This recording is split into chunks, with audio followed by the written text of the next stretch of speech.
Can you hear us now?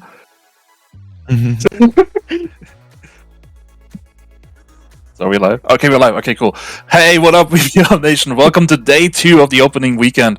Of course, it's time for another episode of our pre-show. I got some cool new guests with me. Like I promised yesterday, I have my Blahash with me here. But I also got, yesterday we talked to some C-League players. Today we're moving all the way up to A-League. I got 2 A-League players here with me. I got Azu and Chasey. How's it going, you two? I'm good. Okay. Well, we got another day and a lot of matches today, actually. So many, in fact, that we're running 2 streams because finally our C-Leaguers are in action today. You can see the schedule here. This is the schedule for our main stream. A lot of A-League today with one... Actually, all A-League matches, yeah. So a lot of A-League action today on the main stream. On our B stream today, we have 2 C-League matches. And I think... what better way to start and talk about these 4 teams here? Up first at 7 Eastern on the B League, on the B stream is going to be Interrogators versus Oomphy Academy. Interrogators, of course, Spooky's 3rd team he's captaining in his 4th season in BPL, a true OG. And then Oomphy Academy. Might as well just call them Nightmare Free because that's pretty much what this is. It's like another team from Para and PalmQ with Mini thrown in there as well. A lot of really cool players on both these teams. What are your thoughts on this, Azu? I'm really interested to see what Interrogators does. There's a lot of new players. Obviously, we know about Pyromaniyak and Spooky, both very good players in their roles. But the rest of the roster, pretty new players to BPL, comparative to like Oomphy Academy, where like we have Mini, Dunlogler, and PalmQ. So obviously 2-to-1 split. So I'm really interested to see how Interrogators plays around their new players. Yeah, I think I agree with that. I've never been more excited to watch BPL just because there's such a wide range of new players and also players since the addition of C-League that can kind of join them. So it's not just 6 new players, 7 new players against 6 new players, 7 new players. It's you have people like as you said, like Spooky and Pirate Spy who have played before, and PalmQ and Mini and Dong that they can kind of be that knowledgeable kind of voice in the BPL games, right? They know kind of what they're getting into, and I feel like that'll make C-League and even some matches in B-League and even A-League very, very interesting. So, like I said, I'm super excited to watch these C-League games. So what's your pred for this game, Chasey? Who's going to take the win in our first C-League match tonight? I would probably give my prediction to Oomphy Academy. Unfortunately. Okay. Hashtag wake up. I found my correct microphone, by the way. I'm also going to go with Oomphy Academy. I think their roster looks really, really strong. And, with Nightmare 2, they've proven that a team like this can work out. Azu, what do you think? I'm going to go against the grain. I'm banking it on Spooky and Power Spy leading Interrogators to victory. I'm always big on Spooky. I've coached him before. He's very well-spoken when it comes to communication. And with Reinhardt being relatively good right now, I can definitely see Spooky making it work. Yeah, we also have community preds that I just want to mention because we had a channel in our Discord where Freya put up some votes, and the community also thinks that Oomphy Academy will win this with 20 to 15 votes. Moving up, we got our next C-League match today, which will be Nuclear versus Strawdis. Nuclear, of course, captained by another OG, Gag, who last season was a captain in A-League. Thought, hey, maybe I'll just chill a little bit more and move down to C-League, and now he's built himself a really cool roster here, as you can see. Some new names, but also some people that you might recognize from Snowdown or some other tournaments that we had here in BPL in the last year. Strawdis, of course, a lot of people who you might recognize from that org that they might be affiliated with, the Peep This org. I see Photonics, of course, who was in the 2 Beta, 2 Brawl team that they had. Sappy, of course, returning. We got Ascent, a former Nightmare player, and Nico's, of course, their tank. What do you guys think about these 2 teams? I think... Go ahead, Jason. You want me to go? All right. I am really excited for this match. And I think it's just because of I know a lot of these players from BPL, and I also know a lot of them from Pugs. So I kind of have a firsthand kind of inside on some of the players like Anarchy and Koenig from Nuclear. So seeing how they kind of go from the pug atmosphere, and maybe they've been scrimming, right, and kind of taking that knowledge of, you have players like Gag that and KMac that have played before, and it can be a big advantage, like kind of already knowing how the community plays, right? So I'm definitely excited to see those players on Nuclear. T5K also the highest bid on player in the C League auction. I think it was like 233K or something like that. Crazy wow. amount. So yeah, they're definitely betting all their horses on that player. But the rest of the team, like we said, is also pretty good. I'm gonna say draw this personally. I think they have a really, really cool team. I think Nuclear also should not be slept on. But Azu, what do you think? I'm also a draw this fan. I always have to shout out Sappy. I know her to be pretty good on the Diva. And with Diva being so good right now, I expect her to be able to put on the same performances that I'm familiar with. And I'm also really big on the McMeme Ascend DPS line. Both of these players I've seen play in the past, and they have been able to put on some really strong performances. So I'm really big on the draw this roster. Zappy not going for 1K this time. What do you think, JC? As much as I like Nuclear, I think I'd have to agree with Azu. I think the DPS lineup in McMeme and Ascend, and having T5K, and having a good solid off-tank player in the meta that we're in, I think draw this is going to take that map. Yeah, community pretty much the same, 25 to 13 votes. So we're just bandwagoners here, but those are our two C League matches today. Now we're moving all the way up to A League. We got a lot of A League matches today, so let's talk about the first one here. It's going to be Slasher Films versus Mechanical Brain. Mechanical Brain, first of all, I just want to say I love how Dust just posts all the scrimboards in the captain's chat for everyone to see. I think that's like a baller move. That team just looks like such a content team. I can't wait to see them in action. However, they are massively nerfed today because against all the appeals, against all the pleas from V on Twitter at the Overwatch developers, I believe Bastion is still not in the game. So, nope. How do you guys think this will affect their chances, JC? What do you think? I have insider information from scrimming against them, and it was weird to not scrim against a Bastion. That's the only thing that Lex knows, and he lives. Yeah, they got two of them. They got two Bastion players. And it's, I think it'll be a little bit of a nerf, but I mean, you look at the rest of the players on this team and how they kind of already have pre-existing synergy. I feel like it's still kind of hard to underrate them. Like I said, it'd still kind of be a little bit of a nerf. Lex, he's been playing a lot of Bastion. He's good at Bastion in Overwatch 2. Bastion is not a throw pick like he was before, so I still rate highly of this team, but I definitely think that they're kind of bumped down a notch without Lex on Bastion. Yeah, so who do you think will win? I will probably say Slasher Films, but it'll be a very close game. Yeah, I as much as I love the Mechanical Brain roster, just from a content standpoint, they will always have one Bastion player in. Bastion is not playable right now, so their whole identity as a team is just not real. And I am really big on Slasher Films with Mac leading the charge. Genji is a pretty good pick right now, all things considered. And I've seen Twitter clips. Mac is pretty good at Genji, and so I'm looking forward to seeing Slasher Films run it down with that.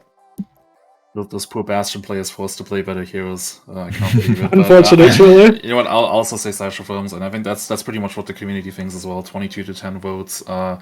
Wow. Yeah, I think Mechanical Brain's still a cool team, and I want to see some cool content from them. I want them to get a couple wins this season and just keep posting their scrimboards. I think that's just an excellent idea. Up next we have Nox versus Pyromaniyak, and Azu, you're actually in that game against the Teku A-League team. Azu, just realistically, what do you rate your chances in this matchup, and then how do you think it's going to go going up against Teku, and I believe it's Worstcast, right? Yeah. So I'm feeling pretty good going into this match. We had Yahoo went to the mountains this week. He went on a spiritual journey, trained under the strongest DPS players imaginable. We unfortunately are nerfed by Meester, but that's what it is. What it is. But we've been doing a lot of scrimming. We've been talking a lot, just like theory wise. I'm really looking forward to the duel of styles. In case you weren't aware, Nox and us scrimmed twice before we learned that we were playing each other. Oh yeah, I heard about that. Yeah, so we so do now you know have, what you're gonna play. yeah, we are familiar with what each other are gonna play, so I'm really excited to see that duel of styles.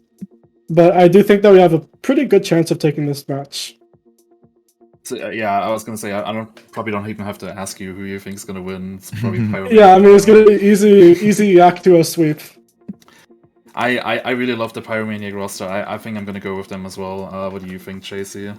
I think having 2 off tanks in a DPS lineup in Azure is definitely an advantage in the meta that we have right now.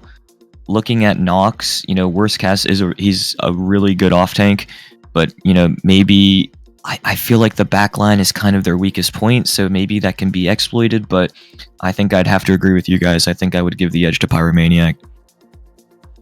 The Yak Pack runs wild. The Yak Pack, yeah. That's what the community thinks as well. 34 to 29 votes, a little closer, and I think this is probably my match of the day, at least today. I'm really excited for this one. We got 2 more A-League matches that we're gonna go through here real quick. Up next, it's gonna be Meow Militia versus Old School But Cool. Another one of my lovely co-hosts here is in this match, and this time it's Chasey. So Chasey, it's your turn to tell me, what do you think? How's this one gonna go? I think it's going to be a good game. I think a lot of people are rating Meow Militia kind of low, and you know, that's looking at their roster, you can kind of see that's why. But you have veteran players on that team, like Bingo. I've played with Mushroom before. Mushroom is a great main support, and you know, sometimes things happen in Overwatch, right? Upsets can happen, so it wouldn't be the wildest thing if Meow Militia won. I don't think they will, but you know, I'll never count people out just because they have, you know, new names here and there and people who haven't played before, because you know, that's kind of scary to me because you don't know how they're going to perform, right? These could be the best players in the league and nobody knows it. Yeah, they looking at the roster. It's a lot of unknown players on Meow Militia, and I think that's maybe why people don't rate them so highly. And if I look at the community threads here, that's probably the most one-sided one I've seen so far, with 51 votes for Chasey's team and only 11 for Meow Militia. But yeah, I mean, anything can happen, like you say. But Chasey, I'm pretty sure you're gonna pred your own team then, right? I think I will, yes. Yeah, I'm gonna do the same. We're just gonna stay on the same page the rest of the day, I guess. What do you think, Azu? Who's gonna win this one? Yeah, I mean, I'm looking at the Meow Militia roster right now, and I'm only seeing 1 DPS player listed versus Old School But Cool having 3. And even though one of them is Ahi, and unfortunately it's Ahi, I do think that Old School But Cool will be able to take this match. I think their roster is really well suited for this current meta. So yeah, I think it's going to be Old School But Cool taking it. Right, we have one more match to go, and it's going to be actually our opening match today, which will be Claymore Incursion versus Inferno. Now, when I said earlier that I think Nox versus Pyromaniyak, that's probably going to be my match of the day, I think this one's a close second, even if some rumors that Claymore Incursion might have some problems fielding a roster today. There was a really funny image earlier in general chat where Jen might be pulling up on the Switch. I don't think he will, but I still think it's funny that those are their options right now with... because I saw maybe potentially Synex is ringing for them, but I'm not entirely sure about this, but we will see how it goes. I think the rosters look pretty good. Mingus, of course, was one of the early pickups here for Claymore Incursion for Alwyn. Very highly rated player by a lot of people from what I've heard. I'm not sure if they're being ironic or not, but I'm gonna believe them. Do any of you know anything about Mingus or the rest of these maybe newer players here on these rosters? All I know about Mingus is that, from what I've heard, he is put down 4.1 hit scan on the sign up, and maybe not. It might not be 4.1, maybe a little bit higher. But I think Mingus is definitely still an unknown quantity, and I think a lot of Inferno is a bit more of a known quantity. but I'm honestly not sure what to say for this match because I feel like both of these rosters are just pretty strong on paper. Who do you think will win? Yeah, I don't know what to say. I'm really big on Inferno's backline. Bolton Cake, Mac Truck, and Yeah. Crystal. I personally also think a really good player, yeah. Yeah, I personally think that that's like one of the best support lines in A-League, but I'm not sure about their DPS line. A lot of unknowns for me. But then I look at Claymore Incursion, and obviously you said that they had some scheduling issues today, possibly. And then they also have Distortion, who may or may not be locking the hog as far as I'm aware. And then we have Genesect pulling up on the Switch. Gen on the Joy-Cons. That's based. She's playing with motion controls. I also say Inferno just because, like when you look at BPL rosters, there's always like, you always think about, okay, what subs do they have to make for map 2? But I think when I look at this roster, I feel like even with their subs, which are supposedly in BPL seasons usually a little bit weaker, like even the subs are like also really, really good. So I think this team is just looking very, very stacked. Chasey, you get the last word in on this match before we wrap it up. Boy, I like both these teams. I rate these teams both pretty high in my own personal prediction like tier list. But if I had to give the edge to a team, I would probably honestly give it to Claymore Incursion. I think having a really strong DPS in Mingus is one of the most important things, other than maybe like a good tank. But you have these fights sometimes where it doesn't take much to swing fights in your favor, right? A single railgun shot from Sojourn or a good hack from a Sombra can turn the fights, and I think Claymore Incursion is going to come out on top. Community thinks Inferno with 38 to 25 votes, but like I said, I think this will be a really cool match, and I agree with Chase. I think anyone can win this one, so we'll definitely see. And you won't have to wait much longer for this one because that's going to be our first match after a short break. I want to say thank you very much for Azu and also Chasey for coming in last minute here. Was a lot of fun with you guys, and we will be back with the pre-show tomorrow a little bit earlier because the matches start 2 hours earlier, so at 3:30 EST. But don't go anywhere because our match will start just after this short break.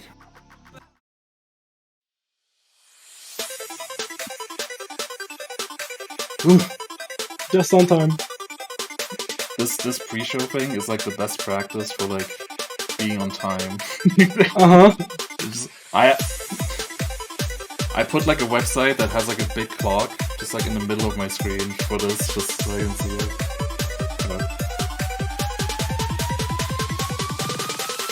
Hot mic. No!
Yo, what's popping? It's Tomathan, your host for the first two matches of today, joined by Shunned Lizard and Toasty. How's it going?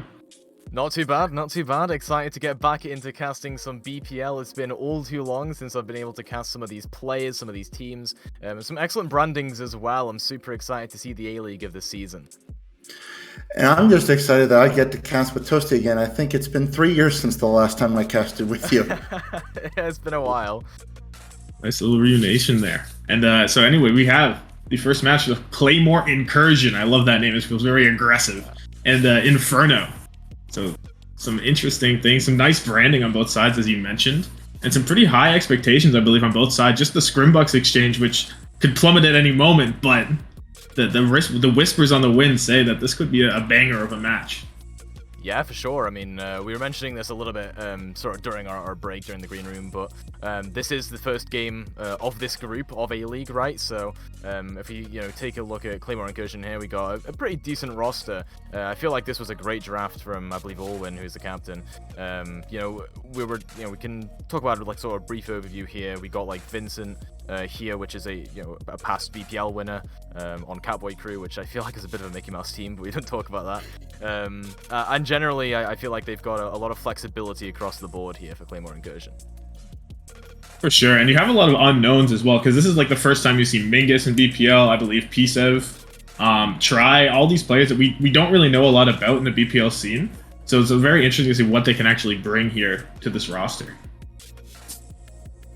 Exactly, and it's going to be really interesting to see the mix of see the impact of how these new players gel with some of these other well-known names, especially on both teams. So I'm really looking forward to that.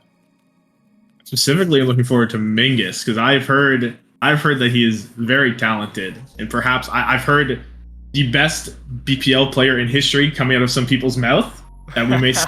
So some high expectations for him.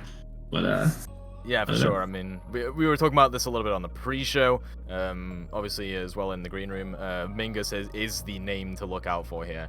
Mingus needs to make a statement in the first game of the season because, drafting a completely new player to BPL, but still with a good reputation behind them, there's kind of a lot of pressure here on Mingus to perform and make sure that Olwen doesn't regret that draft choice, because it can be a little bit of a gamble on some of the lesser-known players in BPL. But at the end of the day, this game will be the one to prove whether it was worth. yeah, for sure, and especially because like the only other DPS player on this roster is Alwyn, who he went for nothing for a reason. Like not went for nothing, but he cost $0 as a captain because maybe his SR average is not quite up to par with the average of A-League, right? So maybe even having to do a little bit of the heavy lifting on that DPS line as well. Yeah, let's take a little bit of a look at Inferno, though, right? Because there's two teams in this game. True. Inferno here. Anything catching your guys' eye? For me, I'm specifically looking at the support line, and we all talked about this during our pregame as well. That lineup of Bolting Cake and Matt Truck, they have a very stellar reputation. Probably one of the best support lines in the BPL. Bolting Cake actually coming off a Season 3 champ and a World Star, so very, very good support line. Also some new players here, especially the DPS line. Yeah, Kairos for sure, as well as Chief and Pyro. None of them really have a lot of BPL history either, and Kairos, another player, I've heard some whispers on the wind that he could also quite a performance there. So another unknown DPS matchup. Should be interesting there. Yeah, a lot of whispers though. It's a lot of like, whispers. Mingus might be good, Kairos might be good, but at the end of the day, it is all rumors, and this is the game where it has to be proven.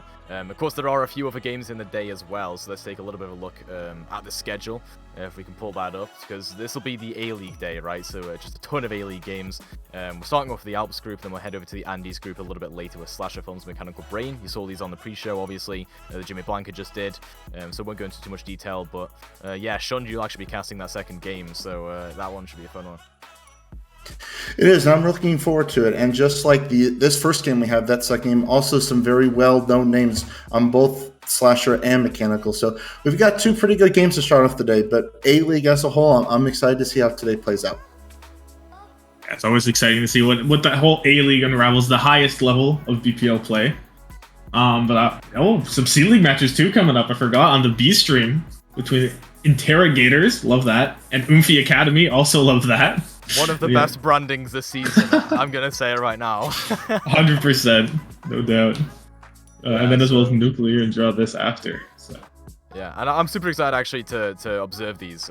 Once I'm finished casting with this game, assuming it doesn't go incredibly over schedule. We are 8 minutes late currently, but assuming it doesn't go over schedule, I'll be observing these. Should be a fun one. I think the premier game is the Nuclear versus Draw This one that Jimmy Blanca mentioned. That one I actually just agreed with Jimmy Blanca on the Preds for, and everyone else on there as well. I think Nuclear are the more solid roster out of those two. Yeah, for sure. But we got this game to worry about first. So what are your guys' thoughts on Claymore Incursion versus Inferno? What kind of Preds you got cooking up here? Ooh, what was he cooking? Well, this is a hard one because in the actual BPL predictions in the Discord, by the way, just plug in the Discord, make sure you join discord.gg/BPL. I think that's a link anyway.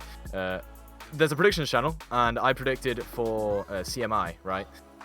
Whereas right now I actually think that Inferno is the better team. So change that, Solomon. My prediction is Inferno, but my Preds in the actual channel say CMI because I like going for underdogs in that channel. But yeah, Inferno all the way. I'm going to go with Inferno here as well. Again, just going off the basis of their backline. I'm really looking forward to see what Bolting and Mack Truck can do here. And now with it being 5v5, we know how incredibly important the support players are. So I have confidence in their backline, so I'm going to pick Inferno here. I think I'm actually going to go with CMI. I believe in the Mingus. I believe in the all-win. I do believe we get some the rumors of the gen on the Switch, which probably will not happen. But if it does, there's a buff there for sure. You can take the tilt controls going on Wrecking Ball especially. Yeah, can we pull that image up again, Solomon? The Nintendo Switch image. I laugh at that every single time, man. That is incredible. I don't think Genesect will be pulling up on the Switch anytime soon.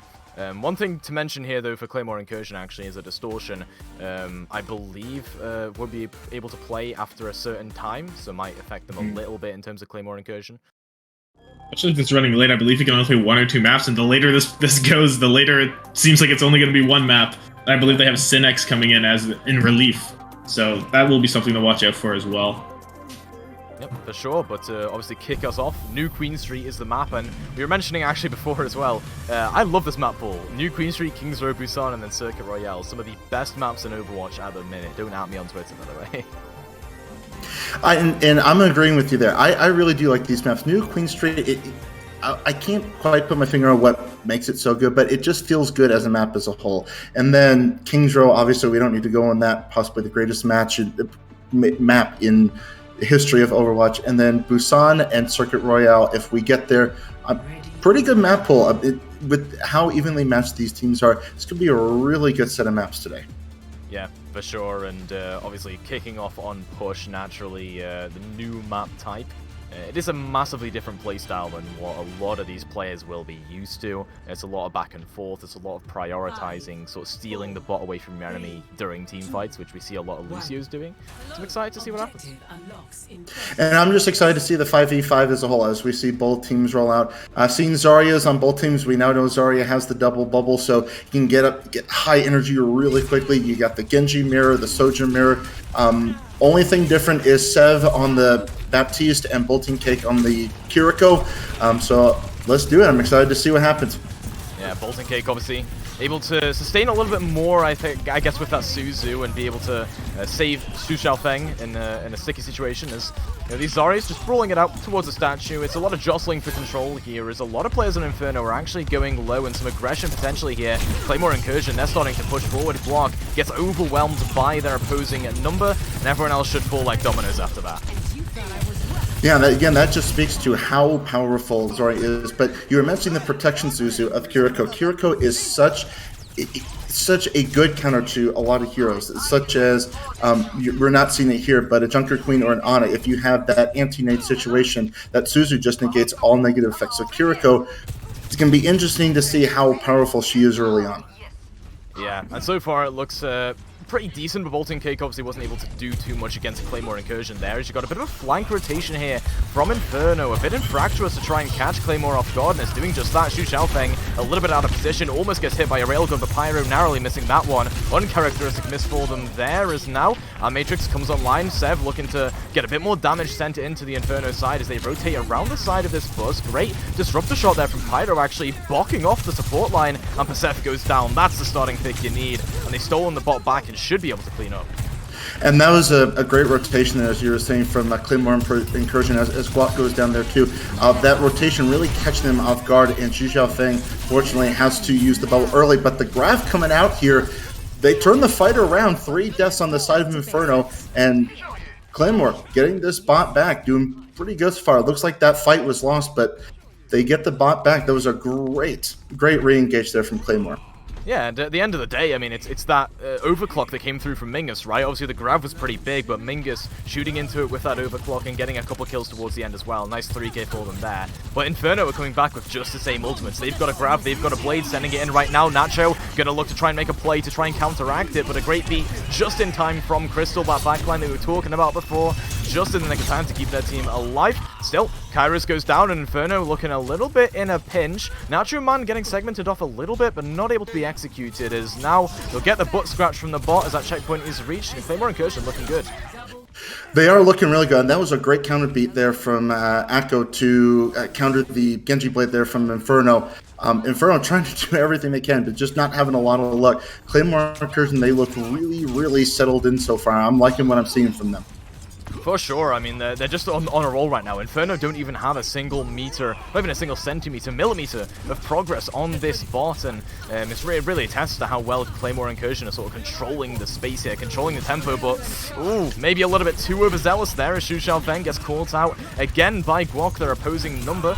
Inferno going to be backing, pushing in aggressively, as Claymore are the ones backing off right now, it's just a DPS doing the cleanup there. Yeah, and that was a great engage there from Inferno. You get that early pick onto the Zarya, and that's why getting rid of that tank early is so important, because now it's when you only have one tank. Once that tank goes down, it's really hard to re-engage and win a fight. Not saying you can't do it, but it's really hard. So great job there by Inferno to get rid of the Zarya early, and now they're on the move, getting some meters on the board.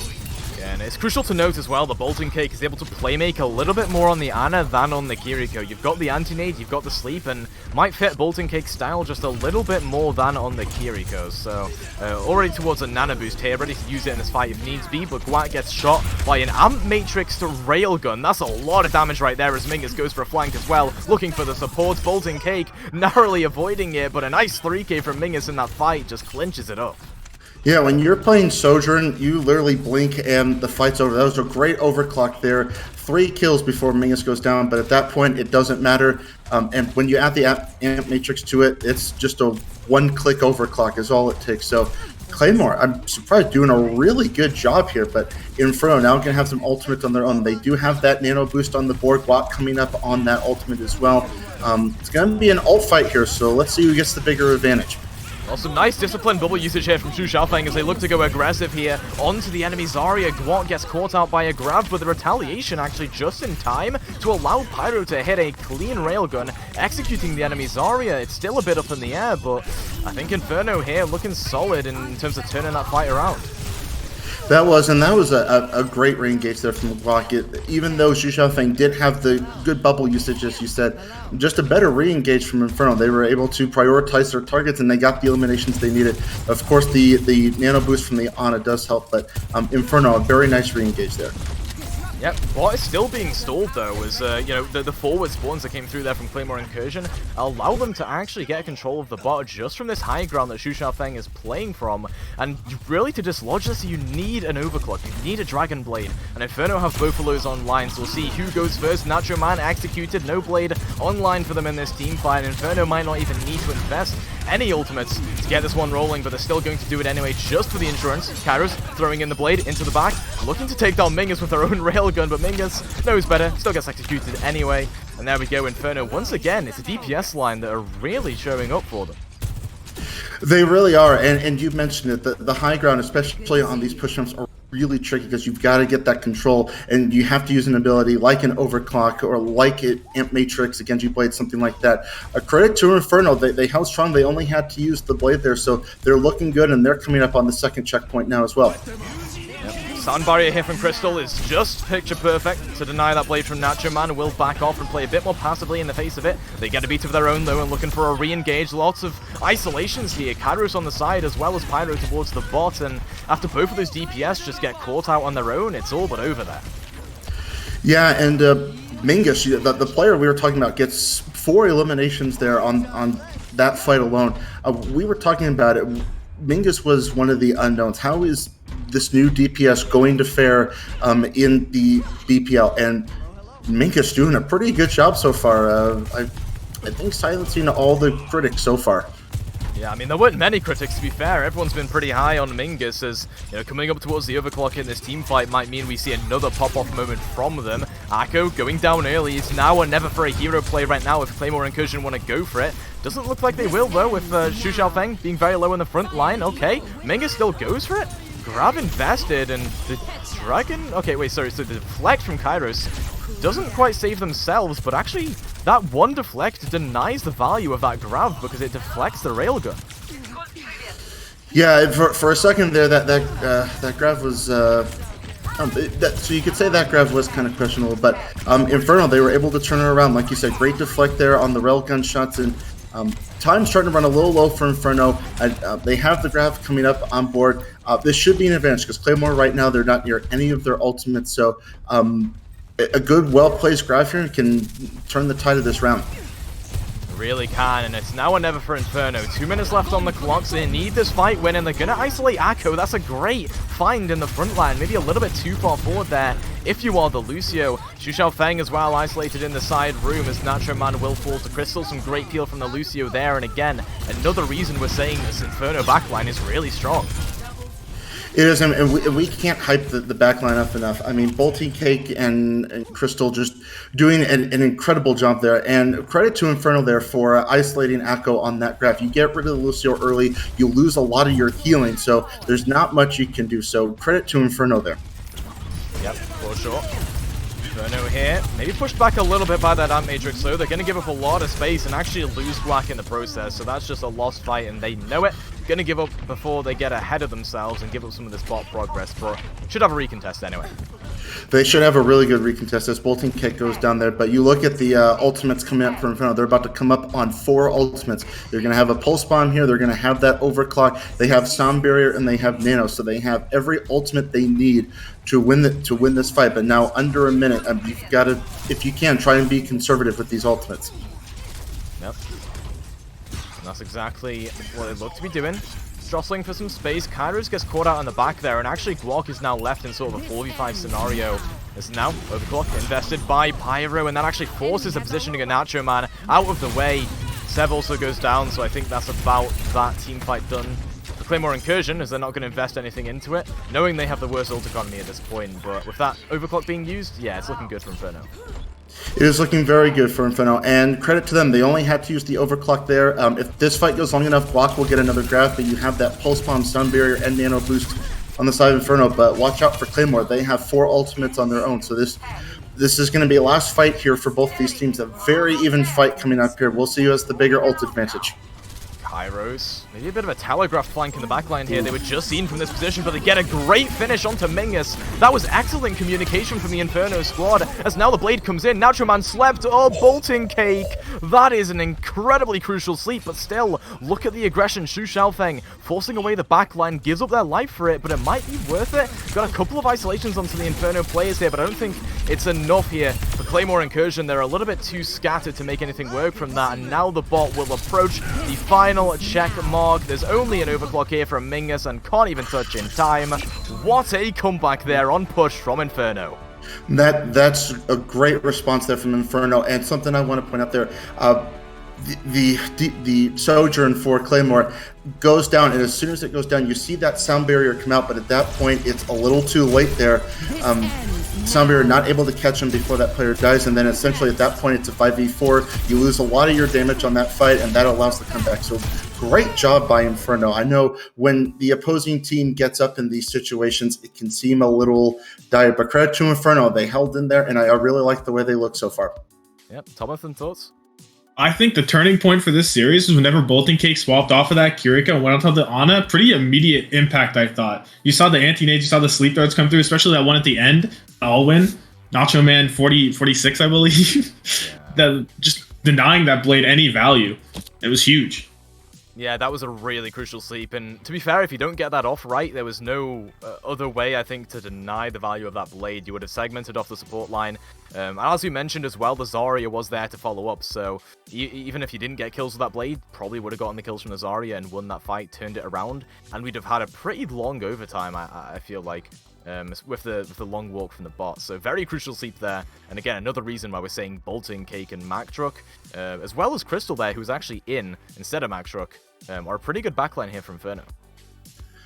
Absolutely, but let's give Claymore some credit too. They really had some good plays, and we were talking about Mingus, especially in the pregame. Mingus went off on that Sojourn. I mean, it was an incredible performance. Just Inferno made a few more plays down the end, but I'm really liking what I'm seeing so far from both of these teams. The supports, the DPS, everyone making plays all over the field. I know Push is kind of that neutral map, but a pretty good start so far for both these teams.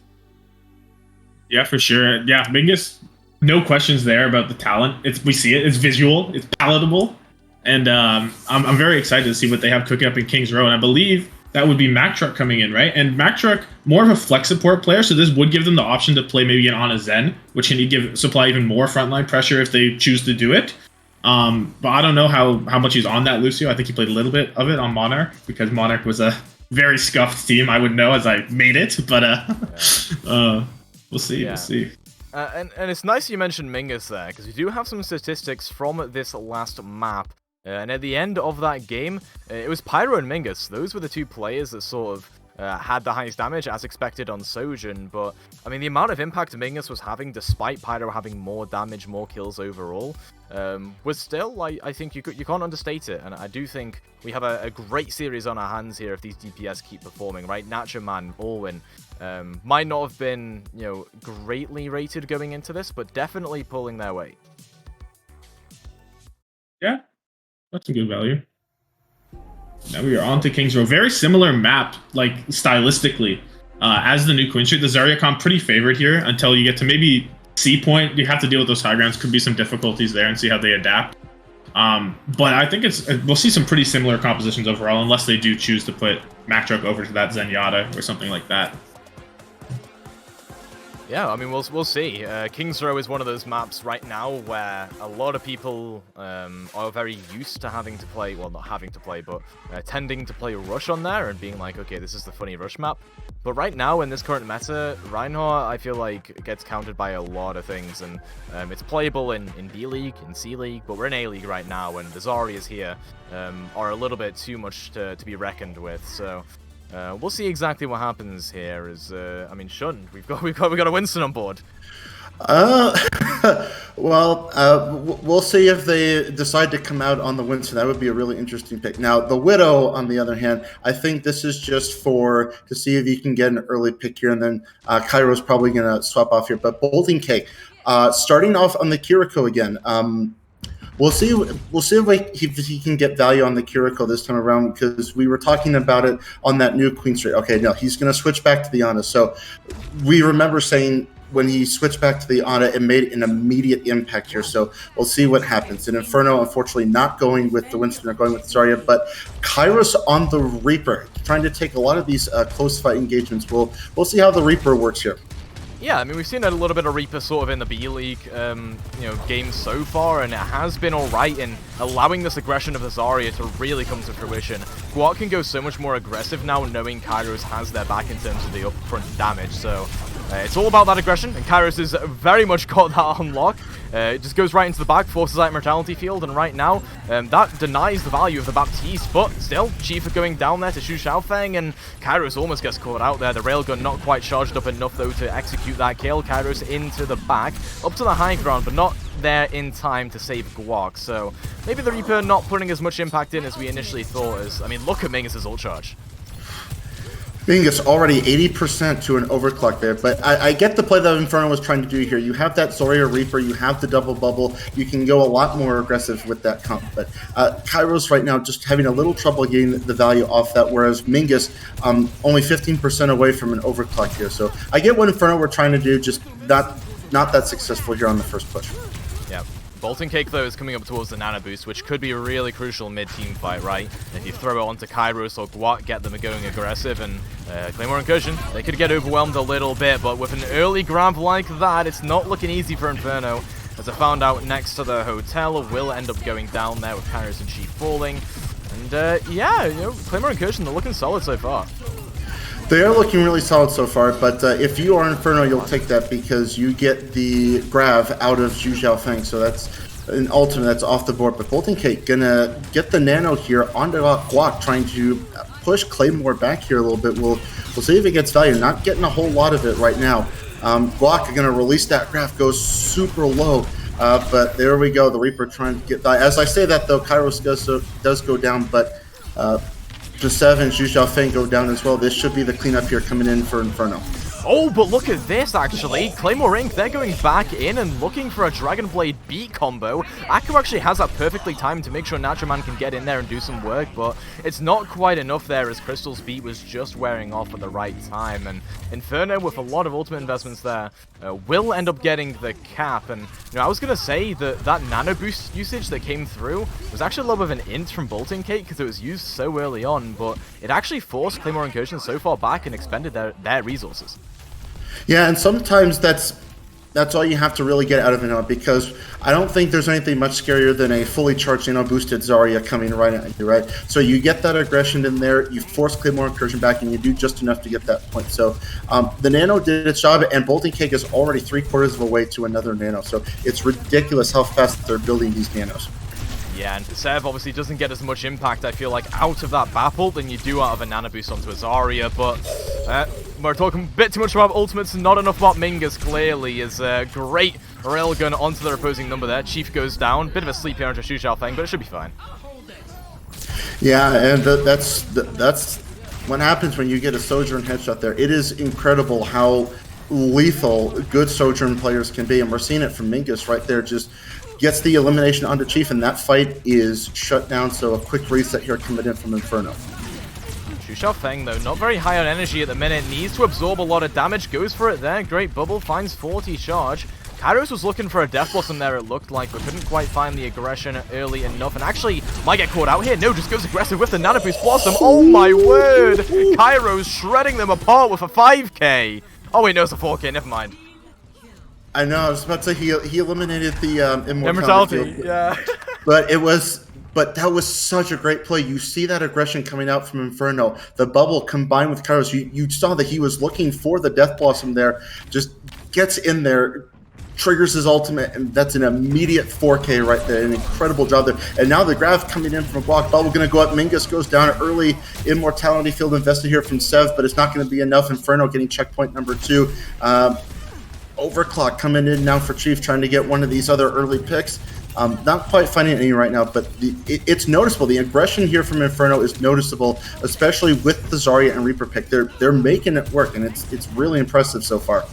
Yeah, absolutely, but given the amount of ultimates they've used in the past 2 fights right now, Claymore Incursion could have a really nice snowball defense on their hands, right? They got a grab, they got an overclock coming up, and Inferno, all they have to deny both of those ults is one singular sound barrier. Crystal needs to be picture perfect with this if they want to keep their team alive, and at the minute, it's a little bit too late. Got it before...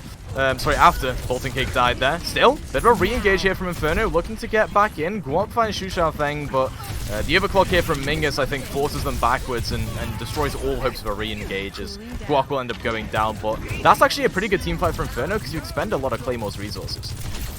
You did, and unfortunately for Crystal, that beat came just a tad too late to save Bolting Cake. But you mentioned it there. You got a lot of ultimates out of Claymore, especially the Grav, the Grav and Overclock. So now we'll see what Claymore's able to do here on this defense. So Inferno, you'll take that, even though you didn't exactly win that team fight. You did expend a lot of the important ultimates out of Claymore. They're probably looking for a bit of a poke fight here as well, right? They want Bolting Cake to get this Nano Boost online, and they're looking, you know, about 90%-ish here, so should be able to get it pretty soon. Claymore Incursion giving them a lot of space to do that poking, and it's actually a bait. They use that Night Matrix, try and force some of these players into the open. Bit of a duel here onto Kairos. Will get bubbled out, but maybe... Okay, gets that Ray Form out. Good, just in time. And Bolting Cake now has the Nano. And I think Nacho Man here is going to try and, you can tell he's looking to get this Death Blossom off here. Guac does get slipped, but the Nano does come out here, and that's a questionable Death Blossom there, but it doesn't matter. Chief does go down on the side of Inferno, and Zhu Xiaofeng cleaning up 3 elims now on the side of Claymore. So looking iffy there with that Death Blossom there, but I think Claymore will take that. Yeah, it wasn't inherently a Death Blossom itself either that was bad. It was a boot from Crystal. Just gets rid of Nacho Man out of the way back to where they came from. And that was really the reaction time that allowed Inferno to stay alive a little bit longer. They still got forced back as now they re-engage with a grab. And actually a Death Blossom alongside it. Another one here from Kairos as they find Persev. Again, I was about to say another 2K, but clearly Overwatch 2 developers don't know how to create UI, so... And so this is going to be essentially last fight now. So Claymore's coming up on that graph, but Crystal is about to have that sound barrier. That's very important in this fight because you got to have a perfectly timed sound barrier here to counteract this grab coming down the side of the Claymore. The overclock coming out from Mingus does take a shot there, does go low. Chief is going to unleash his overclock as well. So it's an overclock battle right now. No eliminations as of yet. So it's going to come down to this grab versus sound barrier here. Who has the better ultimate? Yep, and I think Crystal's just going to go aggressive with it. Actually uses it right as the grab comes through. Persev going to use the Amp Matrix here. That puts a lot of damage in post-beat and makes sure that Inferno don't have any resources to work with to try and deny the damage that can put out. Crystal has gone down, so they'll back off right now, but Inferno cede a lot of space, and Claymore Incursion don't even want them to touch. Look at how aggressive they're playing. It is, and unfortunately, that was just a better play there by Claymore. You saw the sound barrier, Crystal, but only a few seconds left. The staggers coming in are going to go down. The overtime's going to tick away. So a great hold here by Claymore. It was looking like Inferno might get this across the line, but very well done by Claymore. Looking good here on this point seed, which can be sometimes a notoriously tough point to cap. But not a bad push there from Inferno, but win condition now set for Claymore. Yeah, and the very crucial thing for us as a caster duo, of course, is that win condition, because we're not going to get a 37-minute Junkertown, you know, since that is an absolute classic of ours, but yeah, no 37-minute King's Row. Sorry, chat, we'll get that on map 3, don't worry. We actually can't, because it's a control map is Busan.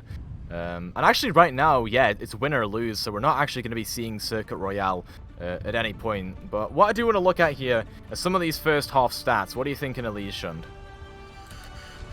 Looking at the stat, you can just tell Zhu Xiaofeng and Mingus very high damage output. That Zarya Sojourn is such a lethal combo. I mean, we've heard talk about them being super overpowered, and you're seeing it there, but I think it's just the talent. Zhu Xiaofeng and Mingus doing a very good job there.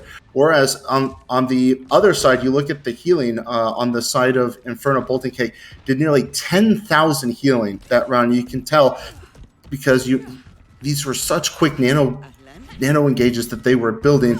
And then Kairos on the Reaper did get some value with that, some decent damage output. So it's just a battle of the damage versus the support here. Yeah, absolutely, and I feel like that's a story we were sort of thinking would happen coming into this game, so I'm glad we were at least somewhat right in our analysis as Claymore Incursion on the attack here. We'll see if they can bring the fight to Inferno instead of having to just fend them off this time around. Zhu Xiaofeng already looking to go aggressive onto Guac and putting a lot of pressure on. Guac has basically no bubbles remaining, has one brewing up right now, and is going to use it to go aggressive, build up some charge. But Persev has already used that Immortality Field. Still, they go aggressive. Claymore Incursion don't care if they've expended resources, because those resources gave them enough space to play aggro like that.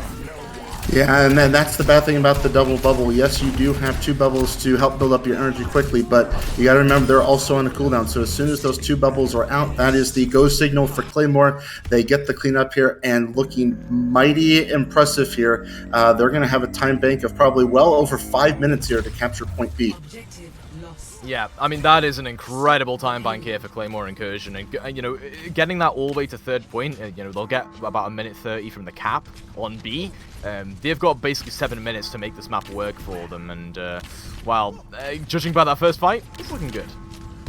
It is looking very good, and you're seeing the aggression come out with both teams, especially with the Reaper Zarya, because again, we talked about it. You have the bubbles from the Zarya, and you have the aggressive ability of Reaper to just get up into the opponent's face and get those shots off. As Sev, not the greatest amp matrix in the world, that ultimate is used up, but you can just see the aggression from both teams coming out here. Both high energy starters. As the Grab's going to come out there from Zhu Xiaofeng, and a 3K from Mingus. That will end up a 4K from Mingus. That will end a team fight pretty quickly. So Claymore just simply saying, okay, Inferno, you want to get aggressive? We'll be even more aggressive. That was nasty as well. Zhu Xiaofeng baited them in, made them think they had no bubbles, then used one, grabbed and got that disruptor shot as well. Mingus has some great discipline saving that for the grab, and now coming into this team fight, Inferno pretty much got to win it here, otherwise there's a big time bank brewing up for Claymore Incursion. They need to stabilize. Gonna actually be a Blossom in the back line. Bit of an all-win moment there, I suppose, as gets immediately linked up by Chief, of course. Crystal has used that beat already, though, so a little bit of that sustain gone for Inferno now as Claymore Incursion look to re-engage. A lot of pressure being put through, and Nomad needs to hit these shots at the minute, but, you know, there's a one there onto Zhu Xiaofeng, and Guok actually cleans up the other, so, yeah, not too bad.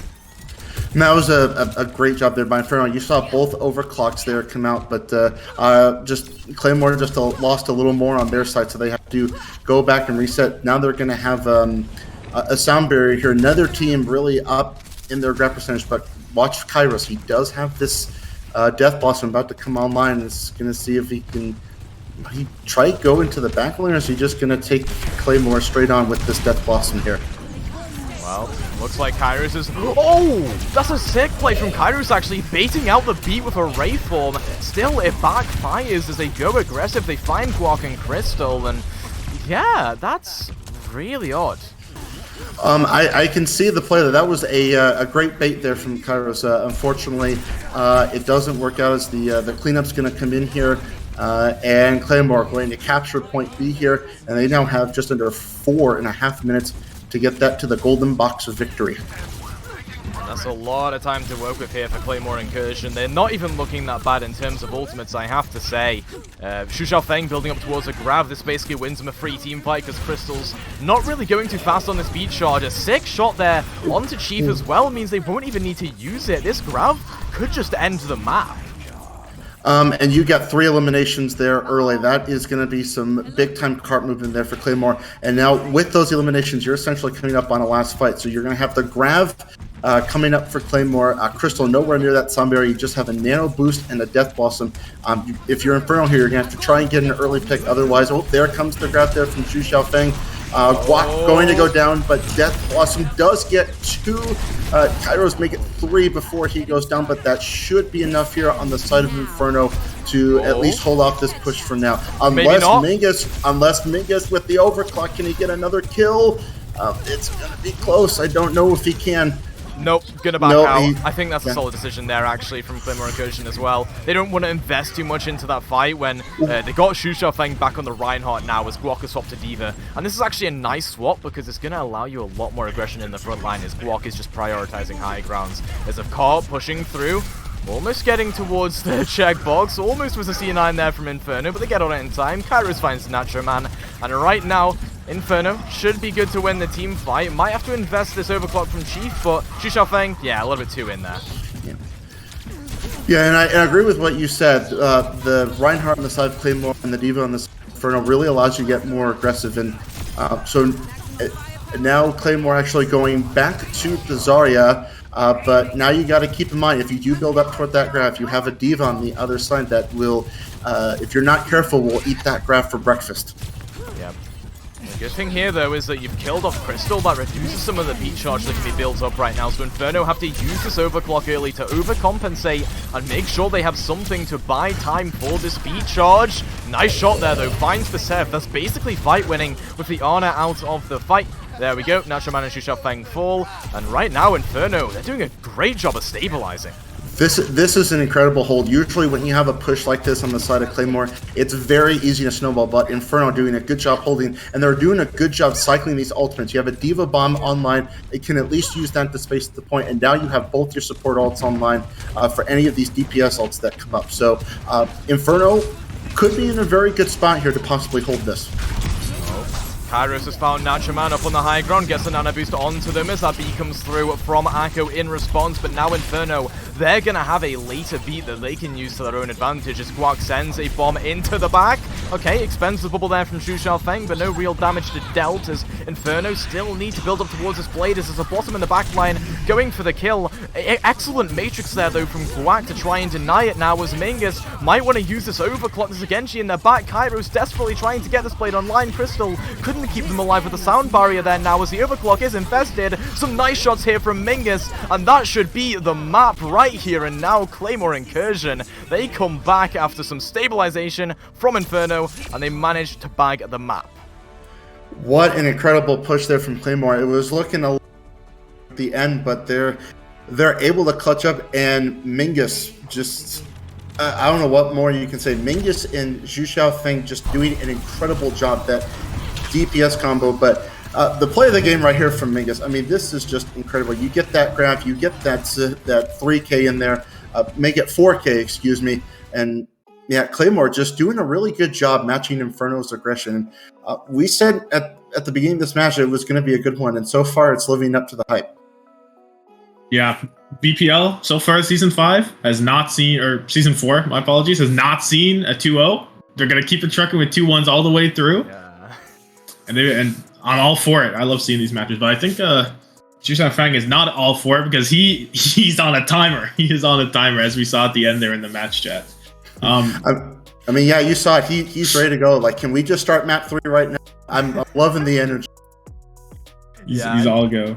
And to be fair, it could be good for them to just, keep on rolling these maps, right? Because Claymore Incursion, they've just won one. They're about to pull off a potential, we'll call it a mini reverse sweep, because it's not quite the full 3 maps of a typical series, but it is very much a massive turn of events compared to map 1 on push, where Inferno, they were kind of, I don't want to say lucky, but they were very fortunate that they pulled it back and turned it around in such a fashion in that way they did with the comeback. So it's really down to Inferno now to prove that it's not just in those comeback situations they can really win some maps. We have some crazy statistics coming in here as well, with Mingus having 17k damage here, with the next best in the lobby being 15 about with Xu Xiaofeng. An absolute Herculean performance right there. My lord. And then just looking at some of the healers, Pasev on the side of Claymore Incursion, 18,897 healing, and then on the side of Inferno, you had Bolting Cake with 18,442 healing. So we mentioned it, the supports, were going to be a big part of this series, and they're living up to the hype. I'm really like what I'm seeing from pretty much all 10 players on the field here. It's been an incredible match. And by the way, it's really important to look at those stats in the context that Pasev was on Baptiste for half of that map. So Pasev's stats are actually pretty normal, I would say, for playing Baptiste for half the map. Bolting Cake matching that is the big thing here, right? And still they lose. So where do you think the issue is here for them, Tomathan? I think the issue here is that whenever you saw Claymore Incursion go back over to that Reaper comp, or go to the Reaper comp, you were able to supply a lot of that frontline damage. And I think Xu Xiaofeng has kind of proven to me to be the better Zarya in this series. Just statistically, it looks at the eye test, says that whenever you give him that room to really play with that Reaper comp and just pummel that damage, it just kind of sets Mingus a lot of space as well, and it just kind of steamrolls them into a lot of success. Yep, well, talking about steamrolling into success here, we could have a very quick final map with Busan being the choice, and we could have a 200-0 here, you never know.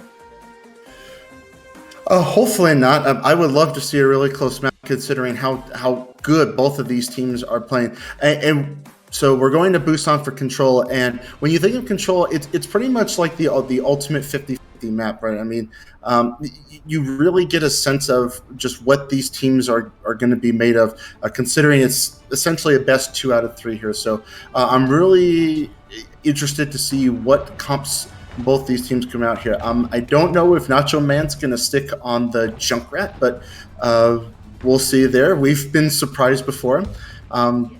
But looking at the rest of the comps, Pasev sticking with the Baptiste, it looks like. Akko on the Lucio. Mingus staying on that Sojourn. He's been great all game. Zhu Xiaofeng on the Zarya. Side of Inferno, not really much change here. So Nacho Man not going out on the Junkrat. He's going to come out on the Reaper, Kairos on the Genji. So here we go. Map number 3. Let's do it. Yep, let's see exactly who wins this one out. If Inferno can deny the mini reverse sweep, or if Claymore Incursion can complete it. That's what we're looking at here, is already a lot of aggression from Claymore Incursion. Look at how swiftly they're going. I mean, Guat gets overwhelmed so quickly there. Panic uses both of those bubbles, and Kairos actually has to back off, use that dash away there. But Sheaf still finds an opening kill onto Nacho Man, so it's not all bad for them. Claymore Incursion now need to put up a lot more sustained damage to try and offset that. But right now, maybe a bit of a Reddit here from Crystal, maybe a little bit. Xu Xiaofeng in the backline flanking Zarya. What is going on here? Pasev still goes down, and it might be a bit up in the air, but I think it's all Infernos. Or maybe not. Or maybe not. Both of the supports go down, so now you have no healing on the field, and Claymore going to get the opening flip here on Mecha base. It looked good for Inferno early, but a lot of those players just going low, and when you lose both your supports, that's essentially fight over at that point. So very well done. Again, Claymore just matching the aggressiveness here from Inferno. I mean, it is important, though, that Inferno get a lot of space here, right? Look at how far up Guak is and just pressing it into this small corridor. Maybe going to regret it at that point, as flies a little bit too close to the sun there. Mingus finds a nice disruptor shot onto Bolton Cake as well, so they'll keep hold of the point, but it was actually flipped over a little bit there, so 8% gain for Inferno. Claymore, and look at this, we're only 25% into the Claymore, and they already have a great field. That's how fast he's building their ultimates. In fact, they're coming up on 4 total ultimates right now. They're about to have Overclock, Sound Barrier, and that Amplification Matrix. So just it's incredible how fast these ults are charging. And the grab going to come out right now from Zhu Xiaofeng. Anti-Nate going to come in, and that's 2 down already on the side of Inferno. Chief and Guak both going down, and Claymore just running at them here, literally going into their spawn at this point as Kairos goes down there. Just incredible aggression here from Claymore. The grab, the only thing they had to use, but Inferno, watch them. They're going to have 5 ults of their own coming up here.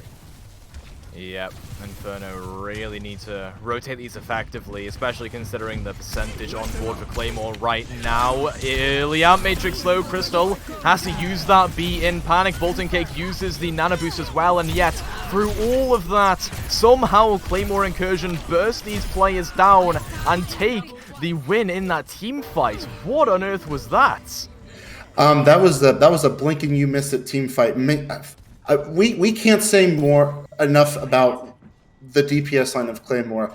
Mingus and Nacho Man just going hard on these heroes. And now this is essentially last fight. We've already reached last fight. As Block is going to release that grab now, trying to get some early picks here. Bubble comes out early. And, on this, I say that though, that's a 4-person death loss, and the blade going to come out from Kairos, but it's too late there. And Claymore Incursion is going to take round number 1 here on Mega Base. Just what a round from Claymore. That was essentially flawless. If it wasn't for that flip early, we were looking at a 100-0 round there. That was just, that's just immaculate from Claymore Incursion, I have to say. Somehow winning out that one team fight where Inferno had 5 ults brewing. I mean, the fact that Crystal and Bolton Cake layered those support ultimates actually would have been good in that team fight, except for the fact that the beat came out a little bit later than I would have liked, right? Guak was already low HP when it came through, so Bolton Cake using the Nano Boost as well just healed on top of the beat, which didn't really give too much immediate impact, and Guak wasn't able to do much with the Nano Boost either, so it kind of shot themselves in the foot for the later team fights where they would have loved to use that Nano. Yeah, and now we are moving over to train station, and Bolton Cake trying to get a match Pasev here. So Baps on both teams, so we'll see exactly how this change fares out for Inferno.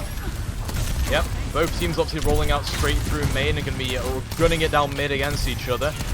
Bolton Cake on the Baptiste should be able to put out a little bit more healing and allow Guac to take this frontline duel a bit more effectively, which has been an issue for this map, right? As already we're seeing the impact of that. Guac finds Xu Xiaofeng early in Chief, obviously finding, I think it was Mingus they found, so yeah, not too bad there. Inferno, they make a comp swap and it works. It does, and Bolton Cake, like you said, doing a really good job there. It looks like, at least in that first fight, Bolton Cake does look a little more comfortable there on the map, at least for this round. You can pump out a lot more healing there. So Inferno, early on, looking good here on train station. Yep. Or downtown if you want to use a fancy name. Oh, okay. Mingus finding Kairos there. Lovely starting kill as Inferno going to start backing out and turning tail. I mean, everyone just scurries back towards their spawn, hoping to get that player back in action. But Bolton Cake falls, so does Chief, and they just delay the inevitable. Good thing about that is they baited Claymore away from the point, so the flip came a little bit later. It did, and that's right. So 34% on the side of Inferno. Not technically a bad first hold there. You are coming up on some ultimates on your own. Claymore, Mingus is going to have that overclock. I pray for Inferno when that overclock gets released, because we've seen what Mingus has done with it. So we're going to see what happens here. The amplification matrix now online for Bolton Cake. Going to pop it here. Kairos going down early, but so does Nacho Man on the side of Claymore. And Akko now going down on the side of Claymore as well. So you lose support early. That overclock for Chief. Making things work here. Now Mingus just stuck in the back is going to be taken down by the overclock as well. So the flip going to come back in for Inferno. So a nice job there. All-win DC. From Inferno. And we are going to have a quick pause here as we have a technical problem. We're going to try and get that sorted out. But I like the aggression from both teams so far. I mean, when you look at that first round on Busan, it was just all domination from Claymore. But now that we're on downtown, Inferno looking a lot better, especially with the bat pick onto Bolton Cake. Yeah, for sure. I like that aggression that Claymore Incursion had on that first map. They're going so fast that even if they were at an ultimate disadvantage, just the speed they're using the ultimates, just no chance for Inferno to really step in and try and set any tempo there. But now that we've kind of shifted back, we get the BAPs on both sides, which very nice for the BAP to really, jump up on that high ground, so you can't really pressure him as much, especially with the Reaper. It's just kind of working out for Inferno, and they're matching that aggression or even setting it at times. Yeah, for sure. It does feel a lot like right now Inferno. The difficulty throughout the series for them has sort of been that tempo setting and being sort of outpaced. And as it stands, the Baptiste swap obviously helps out a little bit with that. So I'm excited to see where this goes and if we could potentially see Inferno win this map out. Naturally, the all-win DC throws a bit of a wrench in the works here for CMI because they lose some ult charge off that. So. Yep. And going back to what you guys said, we've been mentioning the aggression all series long. I think that's an overall consequence of just going to 5v5, because I'm going to talk Overwatch 1 here for a second, but in Overwatch 1, you relied more on the setup plays when it was 6v6, and when you have that quote-unquote double shield meta, you really have to wait for those setup plays. But now, in this 5v5, you can be a lot more aggressive, especially with some of these tank changes, like Zarya having 2 bubbles, or a Reinhardt having 2 fire strikes, and the addition of Sojourn, and just that overclock. It really is such a powerful combo. Well, we're back in here, and looks like All-Win has that ult charge back on action. We got 64% here, so looking good. Inferno, though, in control of the point right now, so Claymore Incursion gonna look for a bit of a re-engage as soon as All-Win returns. Oh, a bit of damage there onto Xu Xiaofeng. They can't quite walk forward as much as they would like to. Kairos almost gets caught out on the side here, but the grabs come through from both squads, in fact. Which one's gonna be better? That is the question. Both beats come out just within the nick of time. It's now just an absolute scrap towards the center. As Mortalities as well off the board. Xu Xiaofeng going to be the one coming out worse for wear from that, however, as Guag just beams them down. So much average energy right now. I would love to see what that average energy is. I know, he's just been high average and pretty much this entire round so far. And as soon as you get both those grabs and both those beats come out, it just essentially is now a dry team fight once the grab and beat wears off. And Inferno coming out on the better end. So now this is coming up on 95%. This is now last fight. Kairos with that Death Blossom. We've seen what happens when one of these teams gets a Death Blossom. It can be lethal. Claymore is going to be able to touch it at overtime, quickly ticking down here. Immortality Field going to come out on the side. The Death Blossom comes out. Not really going to be able to find anything. And now Death Blossom, gets shut down. Nacho Man goes down. Zhu Xiaofeng goes down. That's going to be the cleanup coming in on the side of Inferno. And Inferno, a much better job here on downtown. They're going to take it. So here we go. Map 3, round 3. Yeah, we are going all the way here, and Claymore Incursion, they've been looking good in terms of their King's Row performance. They made it very close on New Queen Street, but now is the do-or-die situation, right? Can you keep your mental strong? Can you pull it back and actually take Busan, or will Inferno deny that reverse sweep? No matter what happens here, I'm just looking forward to what happens. This has been such an incredible match. To lead off day number 2. I know we sound like a broken record, but just the aggressiveness of both of these teams has been incredible, and it's working on both sides. It's just the timing of when these plays happen. So looking at the comps here, Claymore are going to come out on the Soldier 76 and Sojourn. Haven't seen Soldier yet this match, so I'm very curious about this Soldier pick. We'll see if he's able to get any value here. Yeah, we will see a lot. Ooh, yeah, I was going to say a lot of aggression, maybe a bit of feeding there from Kairos as they come straight out to the TP, get shot up by Mingus' railgun. Zhu Xiaofeng still taking a lot of flak from the damage from Chief mainly, as still will come to a teamfight win for them. The Soldier pick here from Nacho Man, putting out some consistent damage during that fight.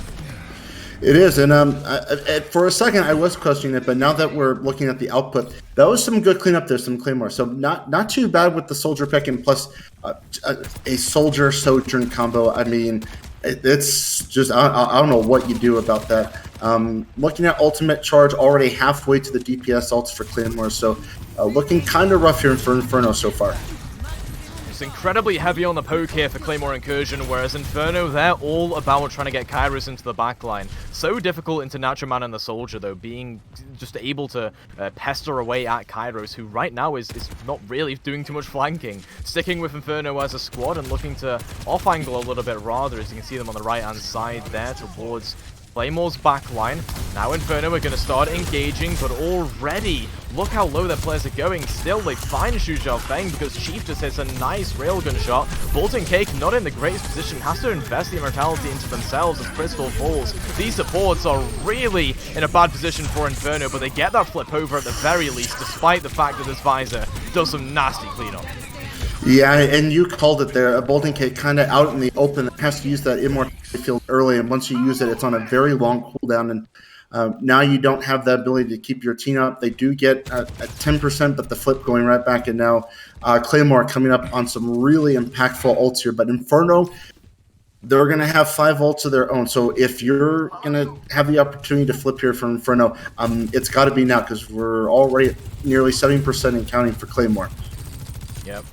Mingus' overclock could really set the pace for this team fight as Bolton Cake uses the Amp Matrix, immediately falls, and now both Amp Matrices into the grab. Guat couldn't even get theirs online to try and counter grab that, and now we're in last fight territory here.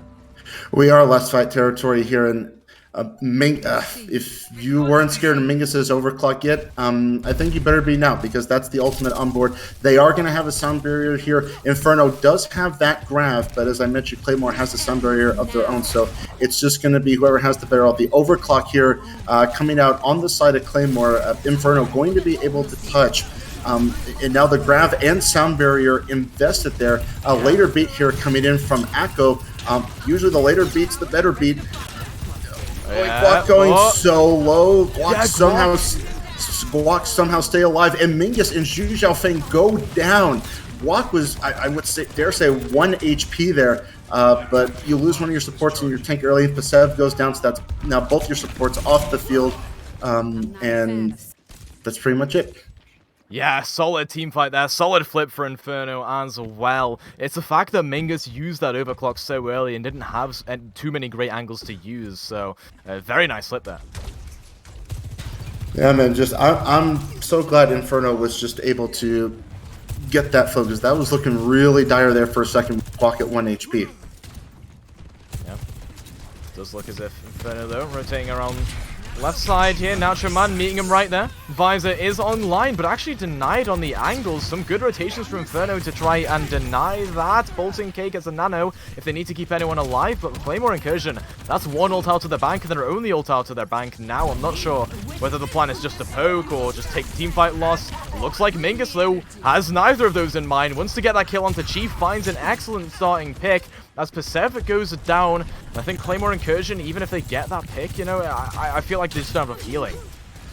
Yeah, as soon as Persev goes down there, you do lose the majority of your feeling. I mean, you do have that Lucio, but it's not enough. So we could be looking at a 99-99 finish here in round 3. We're truly going the distance here, it looks like.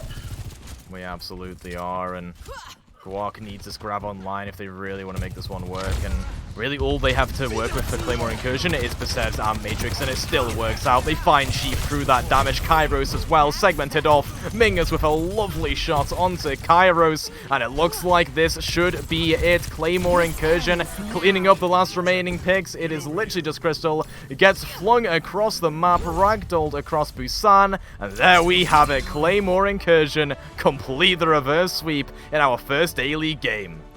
And congrats to Claymore for proving me wrong. I thought just looking Play of the game.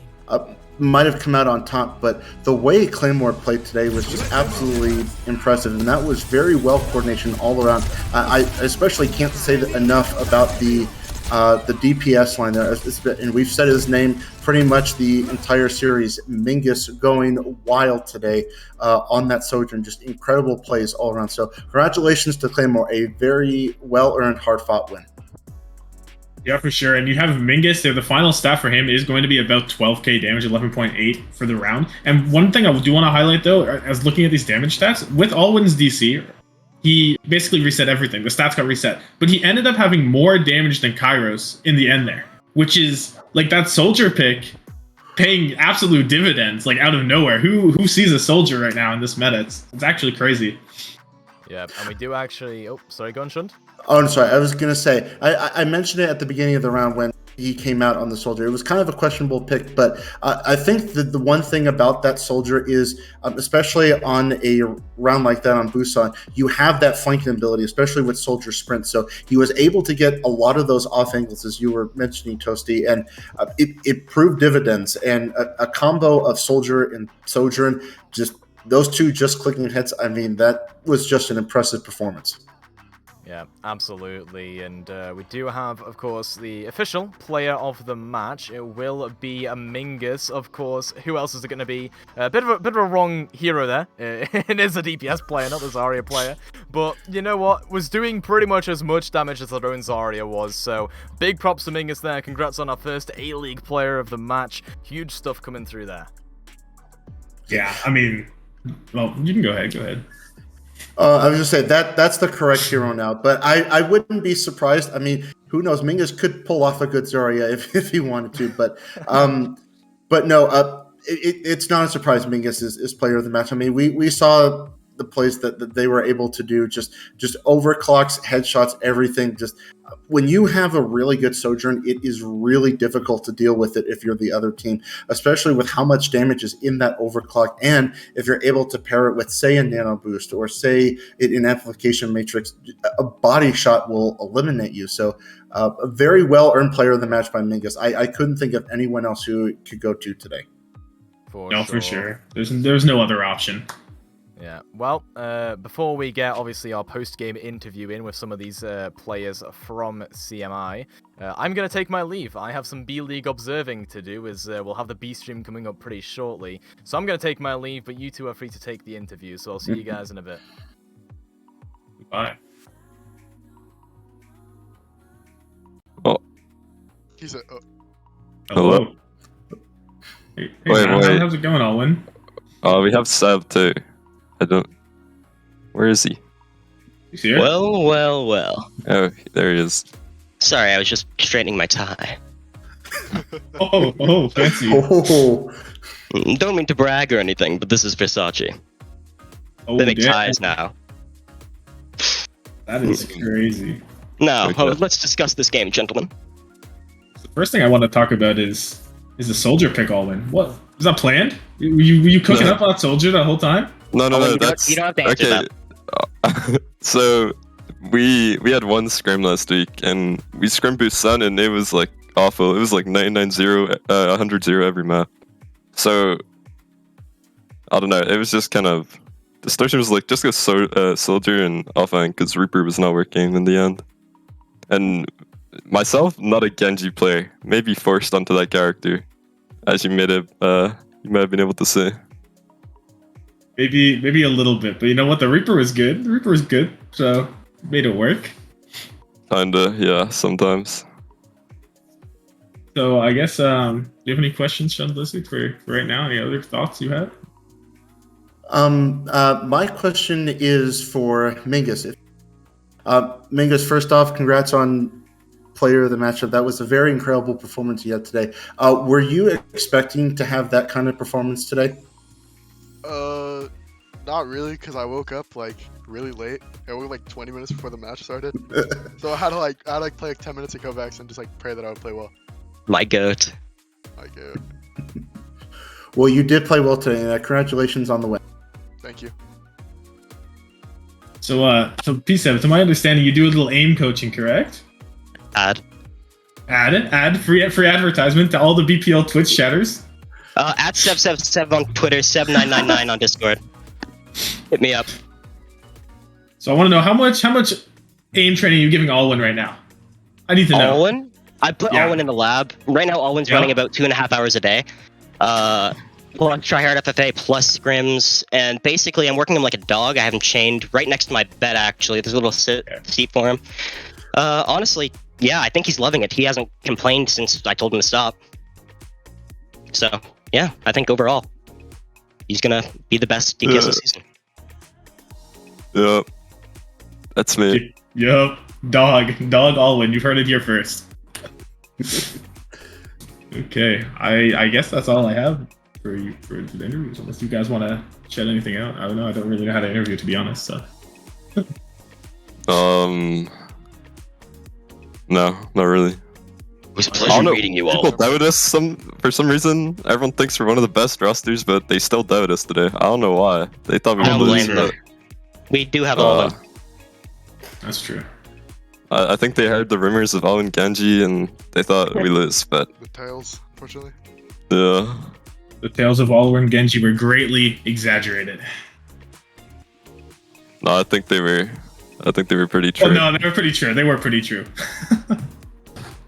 Okay, so anyway, I guess we're gonna go ahead and do a break, and then our next match coming up will be Slasher Films against Mechanical Brain. So another banger. We'll see.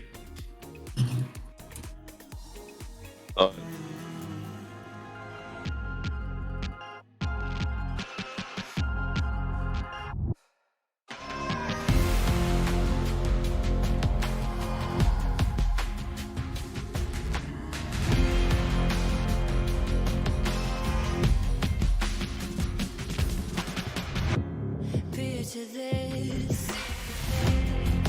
It's a long way to the ground, all alone. Guess we played for what's been found. Different sides, but you know which one you're on.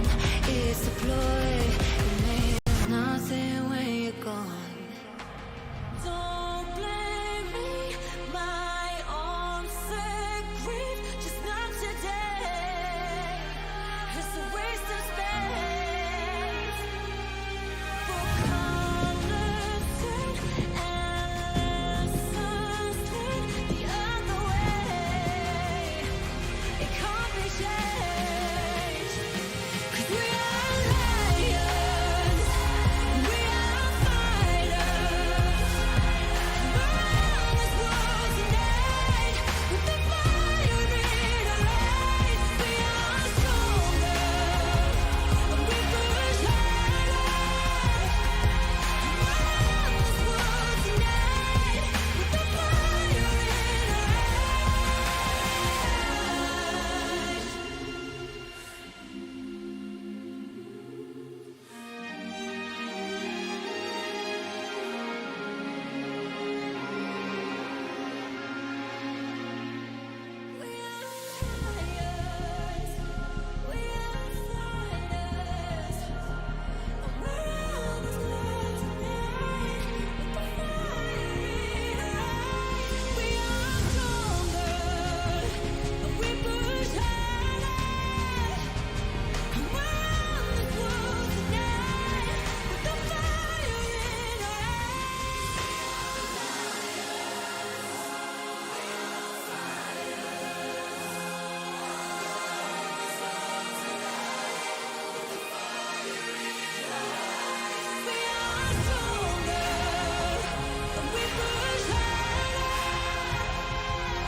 remember, darling.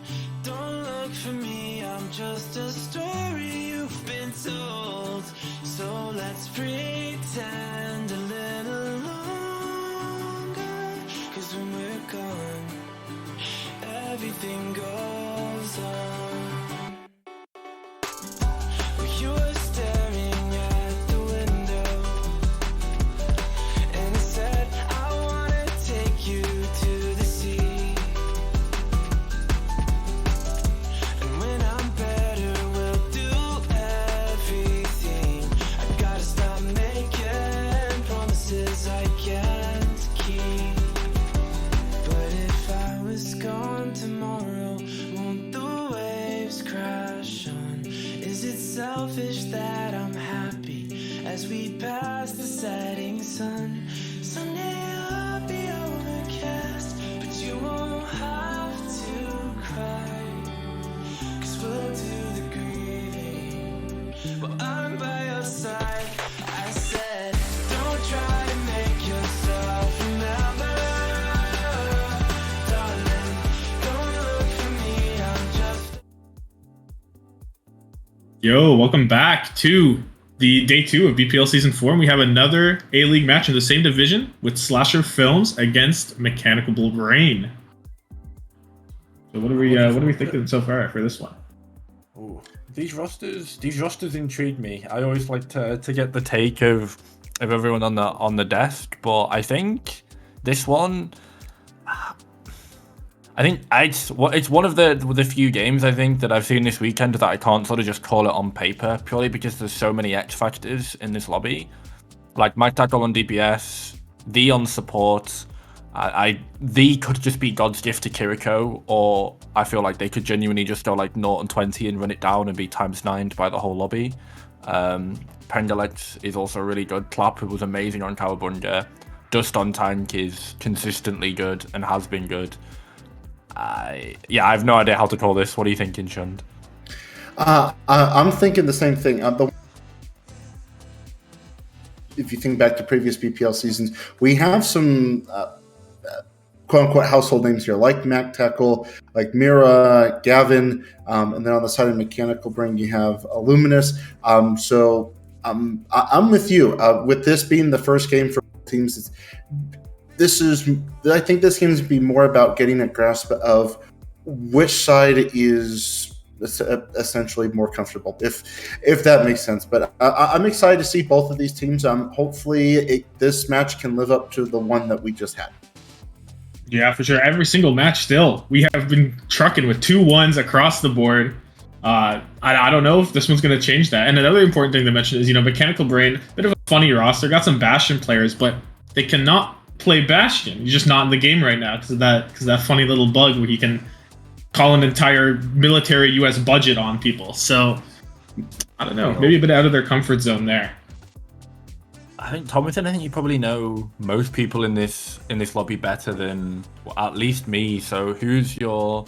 And then give me some early play with the match predictions. Some maybe I don't know. I just want Preds. I want some info, some details on some of these guys. I'm sure you've played with them on teams before and in Overwatch 2 stacks. So who's the shooter in this lobby? Okay, well, Mac Tackle on the Genji, always a shooter. Super Smooth on the Ana. Monarch alum. The first BPL introduction was Monarch, so started her off with the strongest possible. It's only up from there. So they have synergy there. So it could be some really good nano blades. And of course on Mechanical Brain, of course you have the, as we mentioned, you have Illuminous, who jokes aside, he's pretty solid. I know maybe the hottest take you'll ever get, but but I think I think we're gonna break the 2-1 curse right now. Actually, I'm gonna go with a 2-0 for Slasher Films. What I'm feeling. That's a bold Pred. It is. I think for me, I'm gonna keep the 2-1 train going. Teams. This is just kind of feeling each other out, just seeing what's going to work for both teams. But players to look at, obviously, on the side of Slasher Films, you have Mac Tackle, right?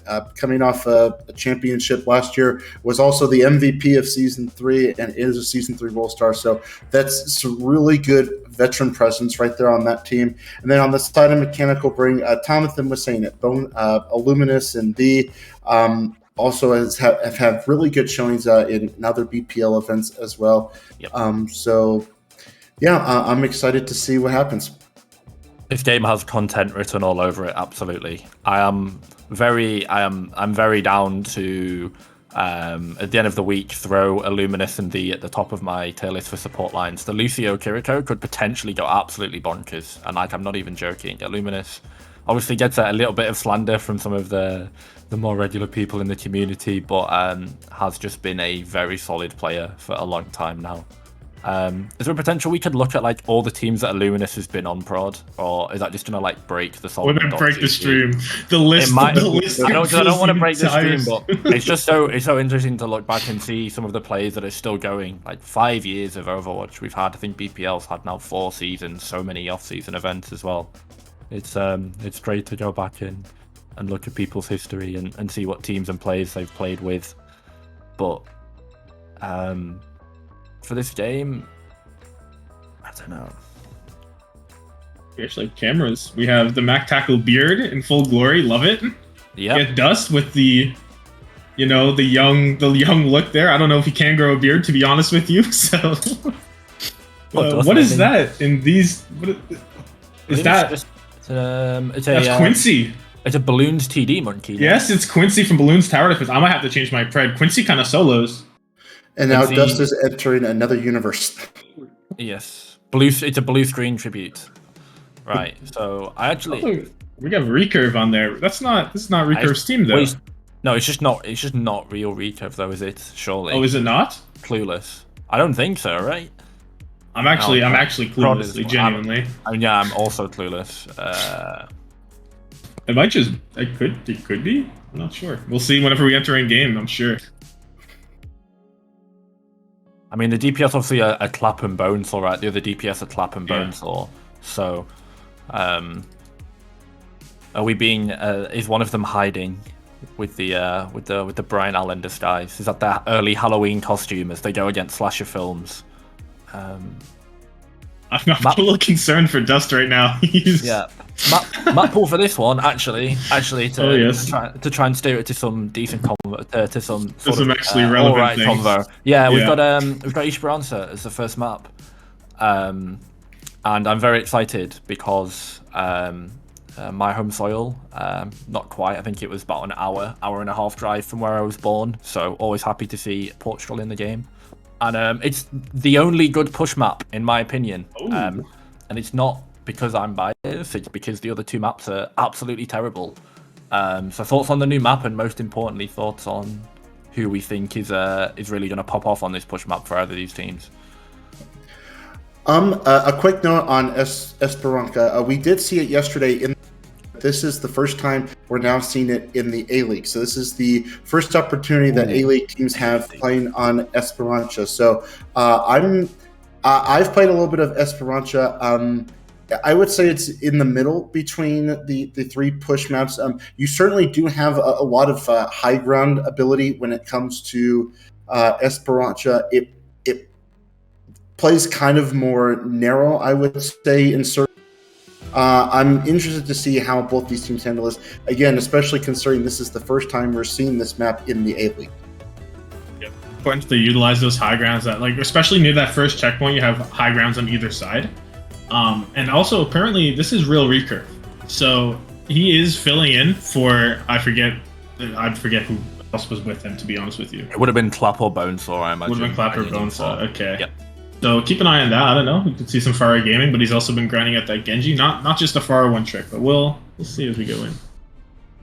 We shall see, and we pull up, and the lovely waters of northern Portugal greet us as we get a great view from Prod in the background. Not quite sure what's going on there. I think there was some sort of dam, some sort of water turbine technology, but the main question I'm going to be asking Shund is, what on earth are Mechanical Brain cooking? Because obviously they're not going to lock in their comp just yet. But this team will probably play something crazy. I can already imagine. Yeah. Okay. We're just seeing. So we got a Doomfist, Kiriko, and Moira, and then on the side of Mechanical, and on the side of Slasher, you.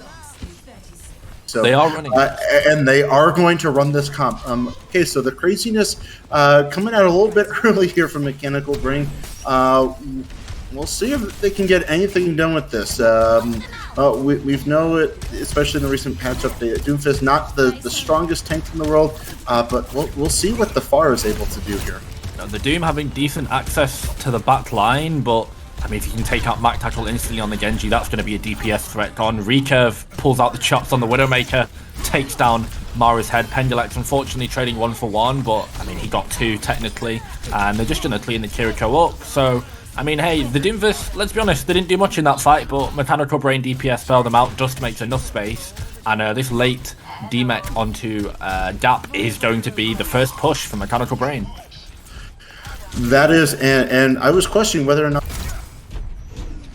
Pango does get 2 big eliminations there, so a very good job by Mechanical. And now they're going up, utilizing this bridge high ground here right above this choke point. So this is where you can get a really good value with a hero like Kiriko, like a Widow who can just sit there. As I say the that, hack though, is so nasty, completely disables the Doomfist. There is nowhere to go, nowhere to run.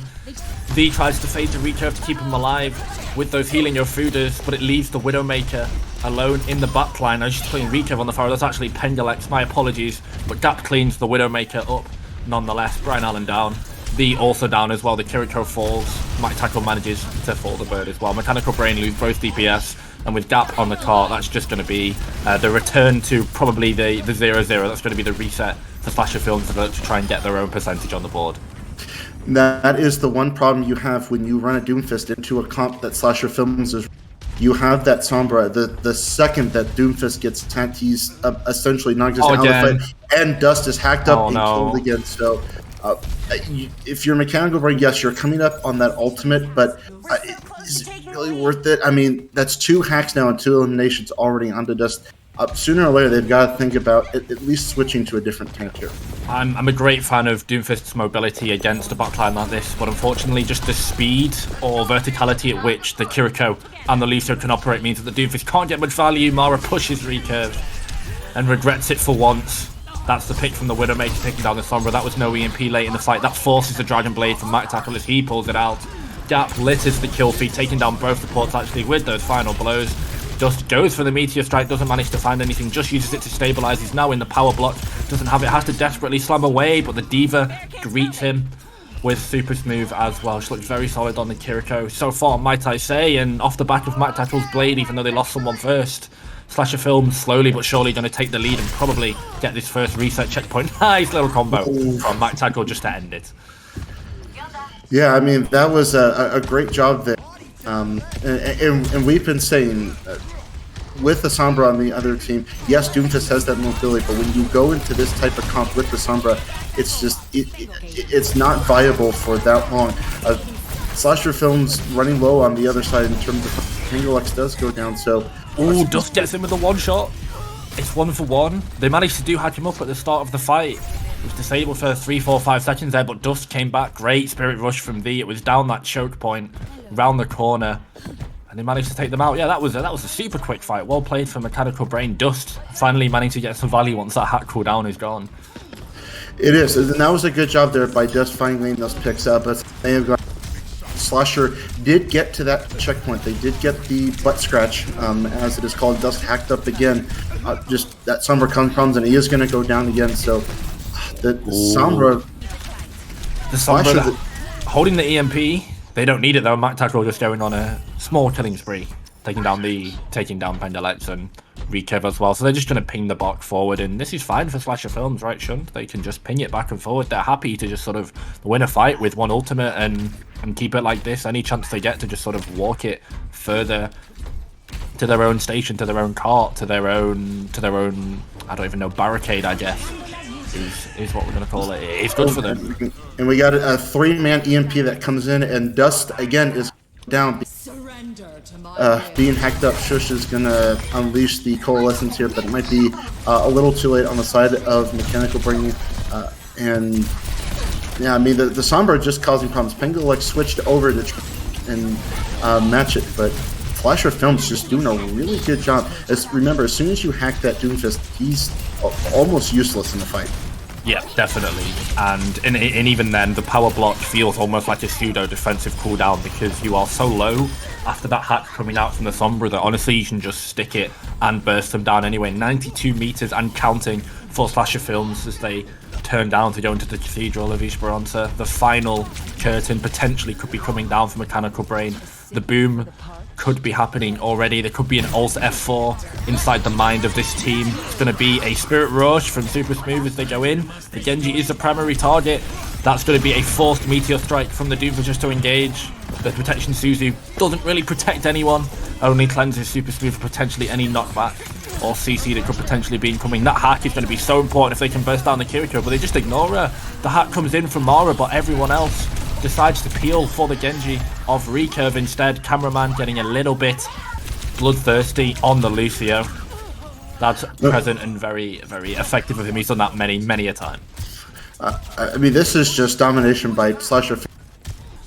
I might be crazy, but we're nearing a Esperanza. This is the first time we've seen it in the A-League, and we're looking at a possible full cap here.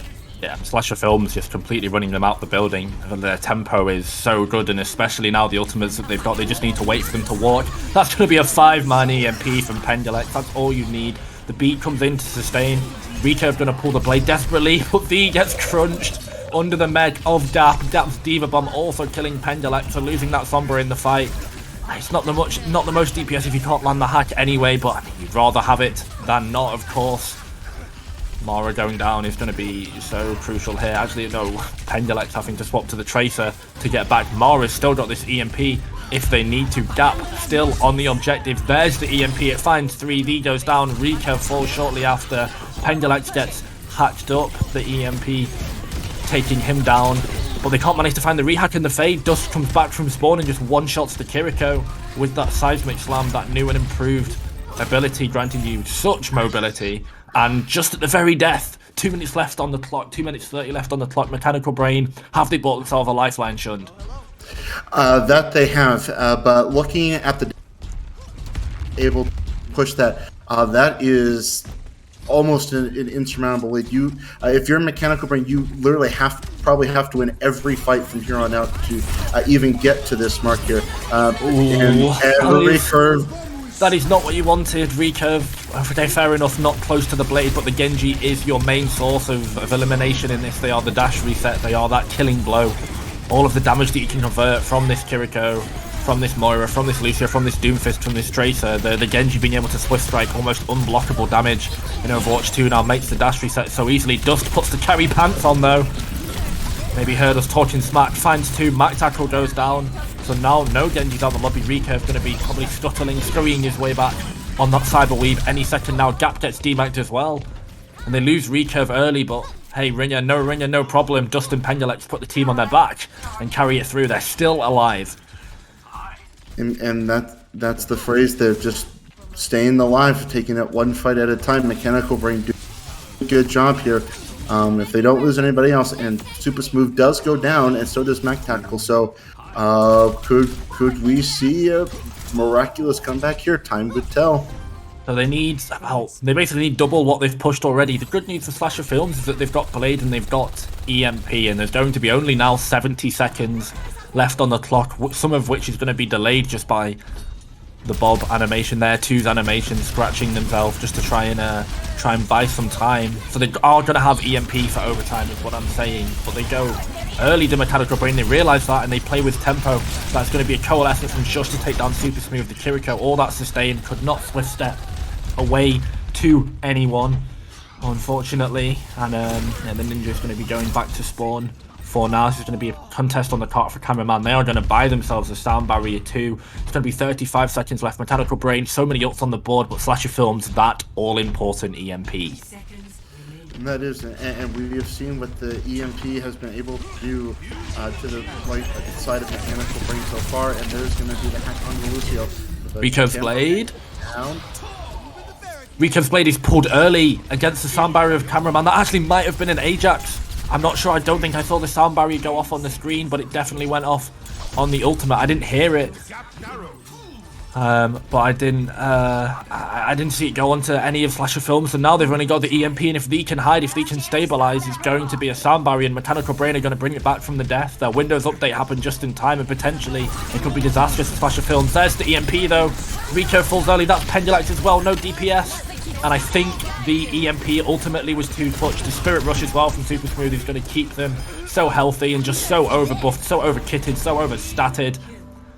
And Slasher Films, ooh, they were hiding, they were stalking in the end from out the woodwork, Jason Voorhees style.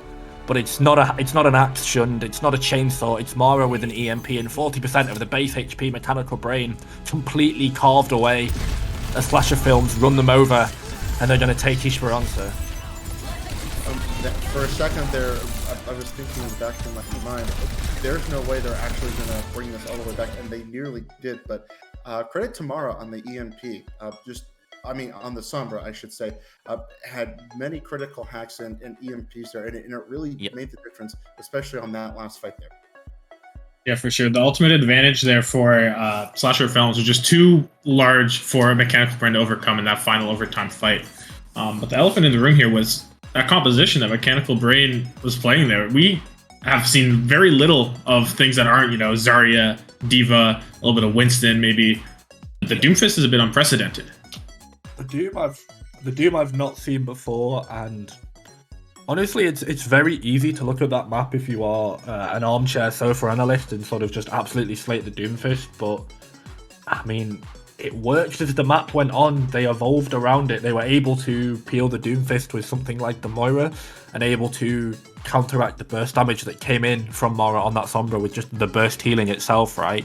And once that hack cooldown was down, Dust is free, as free as your average American Keiko and a W. I don't know what else to say, freedom and everything, but they were completely unchecked. They had so much value. In particular, there was a fight where they don't even hack the Doomfist. It goes on to recurve. Instead, he falls and they still win the fight. Why? Because then there's no hack for the Doomfist. Dust just goes in and he solo kills too, basically. I'm sure Pendulax had a hand in that as well on the Tracer. But, I mean, yes, you hack the Doom when you free kill him, but if you don't, then he just kills you. So, America explain, scientists explain. I don't know what's going on. I don't get it. Blame that liberal. Exactly, checkmate liberals. But yeah, I felt like as the map went on, right, and I think whenever there's like 3 minutes left, so 7 minutes into this round, Gap only had like one death. So like the D.Va was definitely a more sturdy pick, a more reliable pick. But I feel like after that point, they kind of almost stopped looking at the D.Va, which seems weird. But I felt like they were just kind of ignoring Gap, and then they would finish him off last. And that stopped Gap from being able to, supply that damage. And like, because if you're the tank, you want them to shoot at you. That's kind of like, that's the tank thing, right? Yep. But they stopped doing that, and they almost actually make that comeback. I feel like they had a little bit more time, let them cook a little bit longer. I made that adjustment a bit earlier. Might have worked out better for Mechanical Brain. I think so. I think one of the biggest swings as well was the introduction of the Moira, just allowing burst healing and the mostly just the burst healing. I think to be able to peel Dust to sort of stabilize once that hack went down, and they stopped hacking the Doom at one point, didn't they? Like Mara was going for the DPS as well. So mental warfare potentially coming in for Mechanical Brain, but as we say that, as much as I want to give credit to them for being able to really stabilize and almost nick it right at the death. Slasher Films had a great ult advantage and ultimately executed what was a tricky EMP. It was very, very easily messable. Let me say that there was potential for that one to be disastrous and for Slasher Films to completely throw their lead away. It's happened before. So many rushed EMPs I've seen over the course of BPL history, but this one was calm, cool, and collected from Mara. And looking at some of the stats there, Gap had a big impact on that. But 30 elims to only 4 deaths. Gap only died 4 times that entire map. So that was I don't want to say a roll, and it was crazy to see that we almost had a full cap the first time we see Esperança in the A League. So I give credit to the Slasher Films did an incredible job. They stabilized at the end, and they got the W on Esperança. Yeah. Yeah, now we're moving on to Paraíso. And this, I'm actually very interested to see how they play this Doomfist here. A character that you see here is actually the Winston a lot. And I feel like if you can slot in the Winston there, you could slot in the Doomfist, right? Yeah. So might play right into their wheelhouse. Yeah. Obviously, this is, both of these are new maps, which means they're not going to be solved. I'm happy to see Paraíso next. I think it's going to be nothing but good. This is probably one of the maps you want to see, I imagine, if you are Mechanical Brain here, as now we're going to see actually no changes for Mechanical Brain, of course. Slasher Films are going to be subbing in Lux on the Sojourn. I believe Gavin also going to be coming in on the Lucio for them. Gap is going to be a consistent mainstay on this D.Va here. Obviously was so good last map. Let's hope they can sort of put the impact and put their stamp on the first half, as opposed to the second, when they were sort of a little bit ignored by some of the squishy characters of Mechanical Brain. Shunned, Mechanical Brain, not yet decided on a composition. It's gonna be interesting to see here. I wonder. Okay, no, they're not going to come out in the Junkrat, but they are going to come out on that Doomfist, just like we saw in map number 2. So we'll see what happens here, and they're going to be on the attack here first. Yeah, I do wonder what they are cooking. Dust is going to go behind them, and that's going to be the fade that comes in from the both supports actually, so they're going to go easily round to that high ground, but that leaves Pendulex isolated. Gap just collapse. He's onto him, and yeah, that's going to be a 600 HP D.Va. Lux gets traded back though, the Doomfist, kind of surprising out of nowhere. Mac Tackle also falling to the right click of the girl boss, the Nails being the best DPS in this lobby apparently. The electing not to step over to save Rico there on the Genji, which means that there's potential for Slasher Film to come back in this fight, and come back they do. Now that's going to be a fade away from V, but that cooldown is down. Now it's off the board, which means Gap can chase him down with the boosters. Gap got so many in this fight, killed the Sojourn to start off, then collapsed on the supports that could not be peeled away because Doomfist doesn't really have any of that peel for their supports. And, well, we saw it in the first fight of Esperança, and now we're seeing it again on Paraíso. You know, it's still a Portuguese-speaking map, so I guess the D.Va just kind of continuing to dominate here. Yeah, and that's a credit to some of D.Va's buffs too. I mean, that you have to stay up for so much longer, you can mitigate a lot more of that. And we're seeing it here, Mechanical Brain just not being able to get a whole lot done, especially with the D.Va right up in the face. D.Va just doing such a good job of stuffing the chokes and really mostly poking Dust so that they draw resources away from Shush and Lee before this Doomfist goes in. Particularly if you can bite off any of that Doomfist HP, it's going to be so important. But speaking of bite, I think Lux bites off a bit more than they can choose, just taking down with a damage orb. It's going to be a trade though. The blade is pulled from Rico, instantly silenced by a big headshot melee combo coming in from Gap. This D.Va just really being a thorn in the side of Mechanical Brain. They can't do anything against Gap. So unmovable, and it just gives all the freedom in the world for the Slasher Films DPS to really pick their timings. Yeah, and looking at the ultimate charges for both teams, the Mechanical Brain only has the Coalescence on the board, and there's only 90 seconds left. Whereas Slasher Films, they have the D.Va Bomb, they have a Genji Blade, and they have an Overclock. Pretty much everything you could ask for to try and hold this point. Still no ticks on the board from Mechanical Brain. Yeah, maybe on board for a team about horror and serial killing, Slasher Films, that they've sort of bled the clock out to dry, but I mean, Mac Tackle just cuts them open, so there's going to be more bleeding on the streets of Paraíso. And unfortunately, it is the blood of Mechanical Brain, not Slasher Films, as Mac Tackle manages to slash and dash themselves there and put a bit of namesake on their branding. And the Genji arc continues for our former Owl MVP, for our former MVP. So we're with under 45 seconds. We're now here can Pingle Lex get that EMP up in time? And if so, how many people can catch with it? But Oh, the bomb finds the... And Lux is now going to just go crazy with the overclock. Finds the railgun right click before they even activate it. Dust just gets instantly tapped. Nice little shot as well, right at the very end of the cooldown. Lux taking him down, and that is Mac Tackle on the fan cam, but the more Mac Tackle beard arc, the better. 10 seconds left. They have the EMP. What do you think, Sean? Can they win it? Can they clutch it out? He does have the beat to stall. This is going to have to be a very massive EMP here. They just touch in time, but Shush is going to EMP. It's going to catch 2. It manages to catch 3 potentially with the hack coming in as well. That's going to be a nano boost over onto Mac Tackle to just carve them up, and as if this Genji was any more of a problem for Mechanical Brain. Mac Tackle gets the nano boost, and I was, you know, I had expectations, I had hopes, potentially even dreams for Mechanical Brain coming into this map, Shun, but Slasher Films just kind of hunting them like they're on a film set for Friday the 13th. Yeah. And so if you look at the scoreboard, it's not a typo. Mechanical Brain did not get any percentage points, which means Slasher Films only needs 1 tick on this 8 point, and they win the match 2-0 and will break our 2-1 streak that we've had here in the first couple days of the BPL. I think it's going to be very, very likely, because even if this map is a miraculous full hold, it's still a draw. And then obviously that is not going to be a point on the board. So therefore we're going to be going to a third map, and even then I think 4 minutes, if you can't even take a tick, then questions have to be asked. I'm just going to throw up the stats quickly because we do love our numbers here.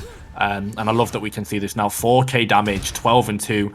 Lux on that Sojourn, completely farming. Mac Tackle on the Genji though, 16 and 1 with 3.1k damage. This Genji, don't really think it's known for that damage. I rarely see it top or second top damage in the lobbies, but most of the time it is sort of in that second and third place slot behind something like a D.Va Zarya and then a Sojourn.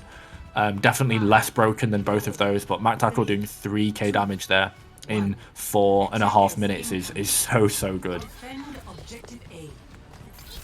Alright, well, Slasher Films not only attack Mechanical Brain off of the Doomfist, now switching over to the Zarya. This gives you a lot more bubble ability, especially now with Zarya having the 2 bubbles instead of the 1. So we'll see how much just of a factor this is. But again, with Gap being such a potent D.Va, it's really kind of tough. Gap lives, even though they boosted the entire team of Mechanical Brain. There's a little bit of a lack of focus fire there, potentially, or just too much burst healing coming in from the Incursion to save that D.Va, and that's going to bleed over so much ultimate charge onto onto Super Smooth and Gavin. I've got the names and the teams mixed around. Recurve taking down Lux should potentially be the end of a push now as Mechanical Brain buy themselves a valuable minute or so. They are going to, however, bleed over a lot of ultimate charge in those supports. Yeah, so a minute off the clock, and now looking good, especially now that you have that Zarya, and it looks like we're going to get a stagger here on the Gap. Poor Gap there. D.Va finally goes down. But Mechanical Brain looking a lot more stabilized here. I think the move to the Zarya was the right one. The Doomfist, yes, he has a lot more mobility, but it's a lot tougher when you face a competition. We're going to have to set it up for this next fight. It's going to be Nanoblade versus Grav. I think these are the ultimates to look out for. If Dust can successfully grab the Nanoblade away from his team, then it's absolutely going to be the win condition. Gavin, though, potentially being able to give the protection Suzu over could be so vital. Mac Tackle's got the blade. They're not going to rush this. They've got 2 minutes. But they just need one good fight. They need one precise Dragon Blade, 2 targets, maybe a support or 2. There we go. Lux gets the pick onto Shush. That's no hit dart. That's the go button for Mac Tackle with the Nano Blade. They manage to find Pendulex. They 180 dash, taking down Dust. They get the slash. Recurve, though, pulls it out, tries to go one better without the Nano. Mac Tackle fading just right at the end of it, finds the headshot. It's just the against the Kiriko and the D.Va, and I think that is going to be the game 2 on point. That's going to tick up faster than anyone from Mechanical Brain can get the touch. Lux finding the opening pick, and Mac Tackle cleaning them up with the Nano Blade. Slasher Films are going to break the 2-1. of the BPL opening weekend and take a very, very clean 2-0 over Mechanical Brain. That was just really well done by Selection,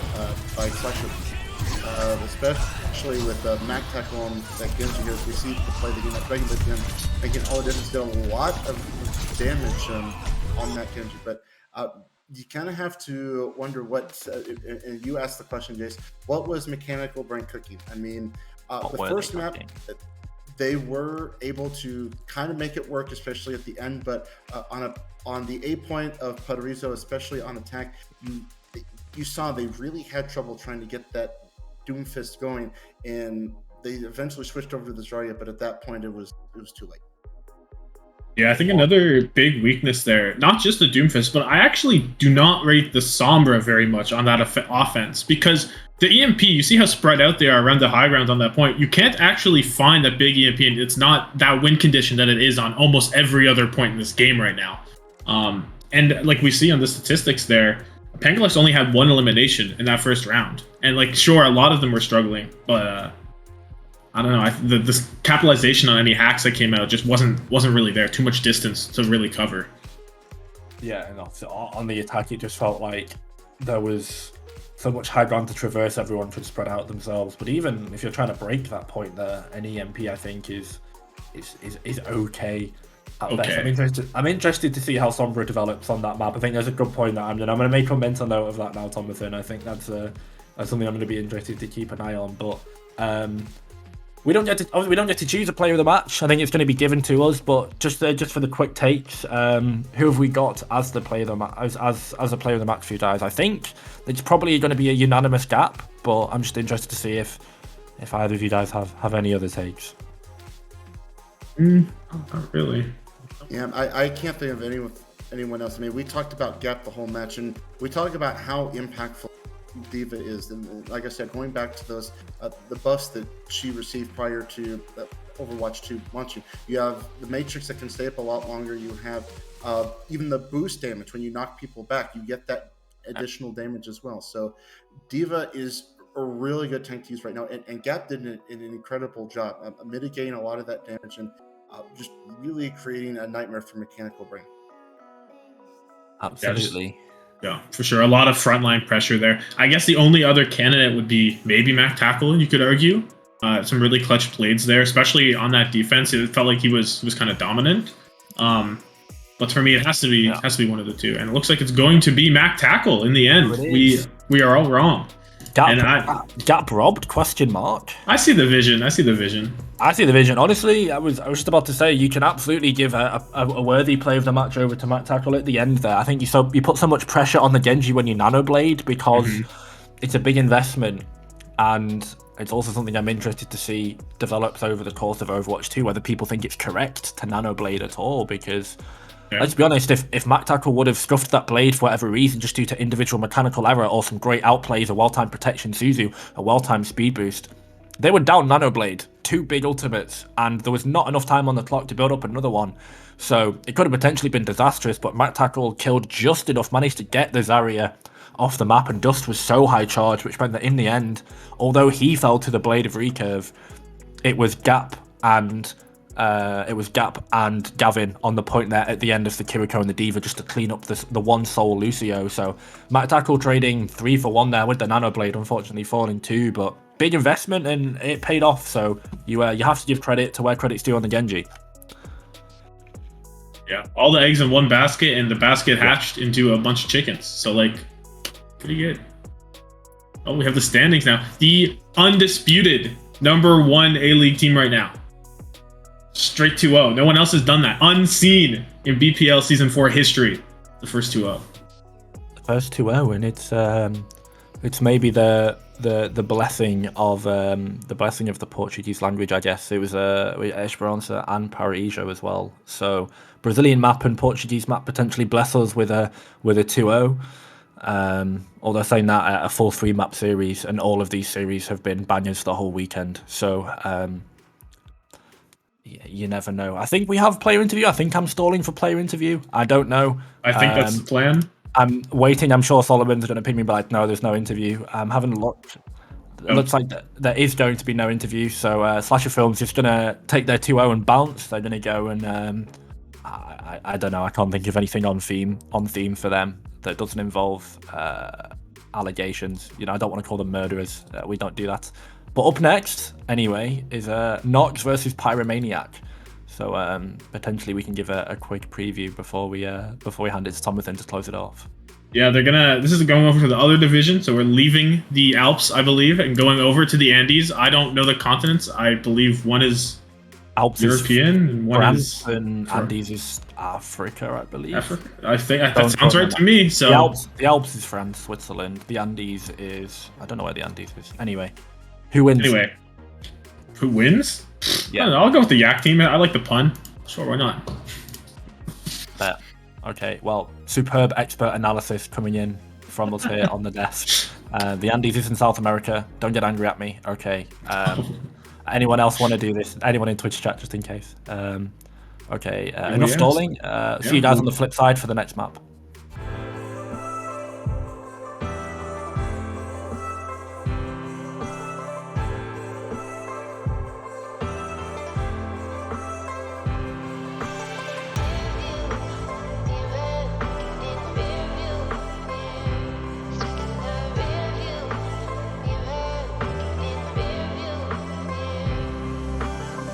Do you need me the way I miss you?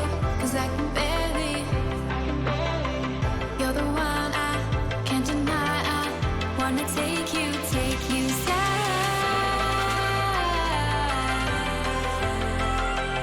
Take you sky.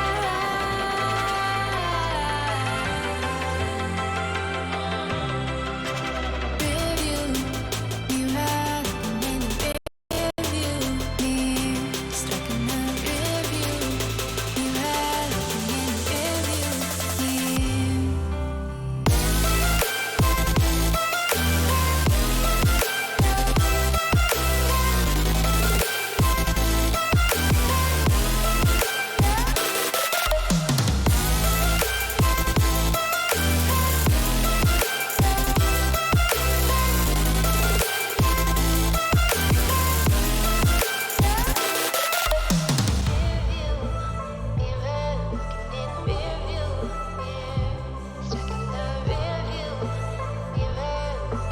review. Do you need me the way I miss you? 'Cause I can barely. You're the one I can't deny. I wanna take you sky.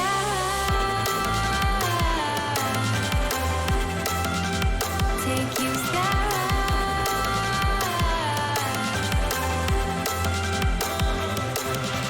Review, you had in the review. Me stuck in the review. You had in the review. Me.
monsters hide.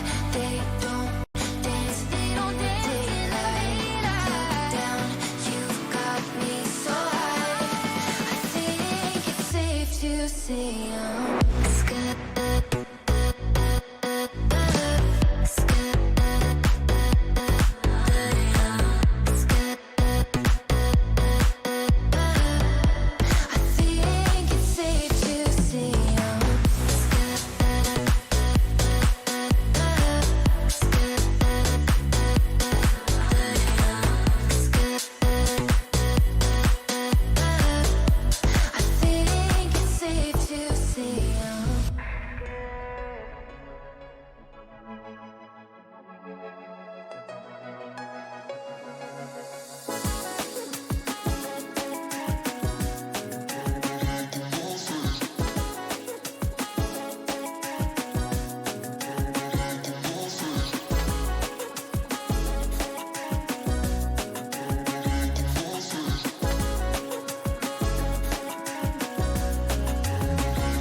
Hello and welcome back to Bad Pachimari League. It's week 1 and we're halfway through night 2 here, and we've been blessed with some great action. We just came back from a very dominant display, but plenty more stuff to come here as we move on now to Nox versus Pyromaniyak. My name's Jill, I'll be hosting for you today, and I'm joined by 3 casters. Dust, would you like to start the introductions? Yeah, I'm Dust. I've been in the community for a long time, and these are my companions, Paul and Dee, who you might know from Windmill. We're going to bring you the action today. It'll be action-packed, and we are going to maybe not bring you the best cast, but an entertaining one. This is going to be the first honest BPL cast Yes. in history. Yeah, I will say I'm feeling quite threatened to my side here from this profile picture from Paul, but you know, Thank you. That's what I was going for. I should be fine. Yeah, week 1 of BPL here, and Overwatch 2 still very fresh, still very new, but there has been certain heroes, certain metas that have kind of broken through here. Lots of Zarya plays, lots of Diva plays. But I have seen some Doomfist attempted, although it didn't quite work out, did it? Now, who was that? I don't know. I forget. That decision? What was that? Somebody played here? Don't know. I was curious to maybe an insight into why you feel Doomfist might work. Because it's funny. Yeah, that sounds about right. Yeah. You know, fair enough. that's a good enough answer, I think. Yeah, certainly.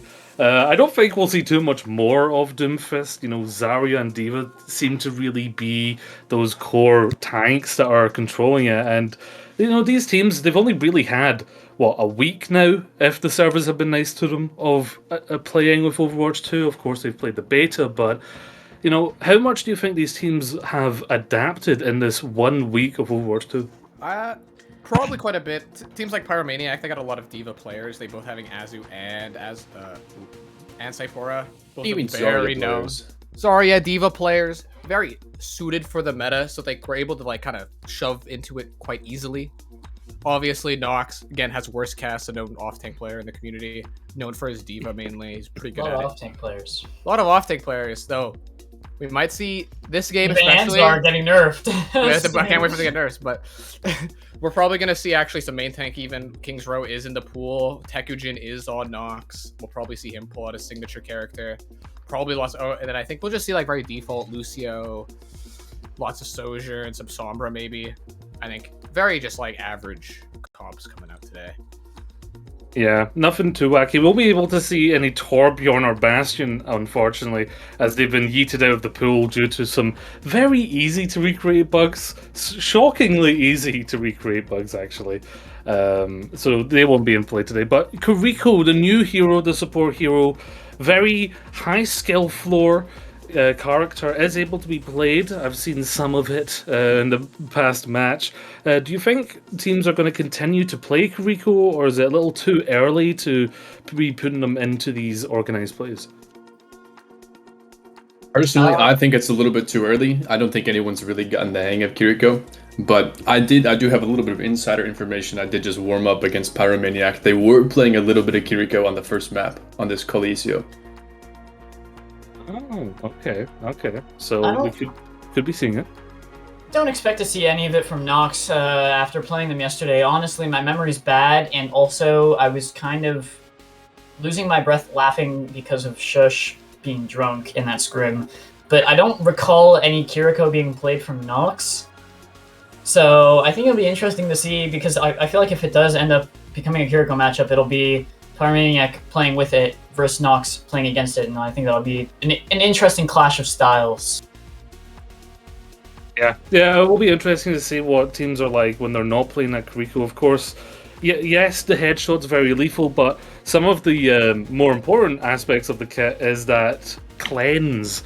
It's the first time we've seen a cleanse in Overwatch where if say you anti a Roadhog and all of a sudden doesn't have the anti anymore, kind of enables certain plays and counter plays which will be interesting to see, especially if there's Annas on the opposing team. Of course, with no shields means even easier anti-nades. So with a cleanse, it could be quite key to kind of countering good Annas, would you say? Yeah, you'll see. It makes characters like Hog viable. It makes Ana significantly worse. And the idea of that being able to punish sleep anti-technically doesn't really do anything anymore if you just time it correctly. But again, actually doing it is incredibly difficult. It is a long cooldown. It's not the most forgiving hitbox in the world. So we'll probably see just mainly Honest continue to dominate probably for the rest of this match. It's so hard to just cancel stuff out. Yeah, definitely.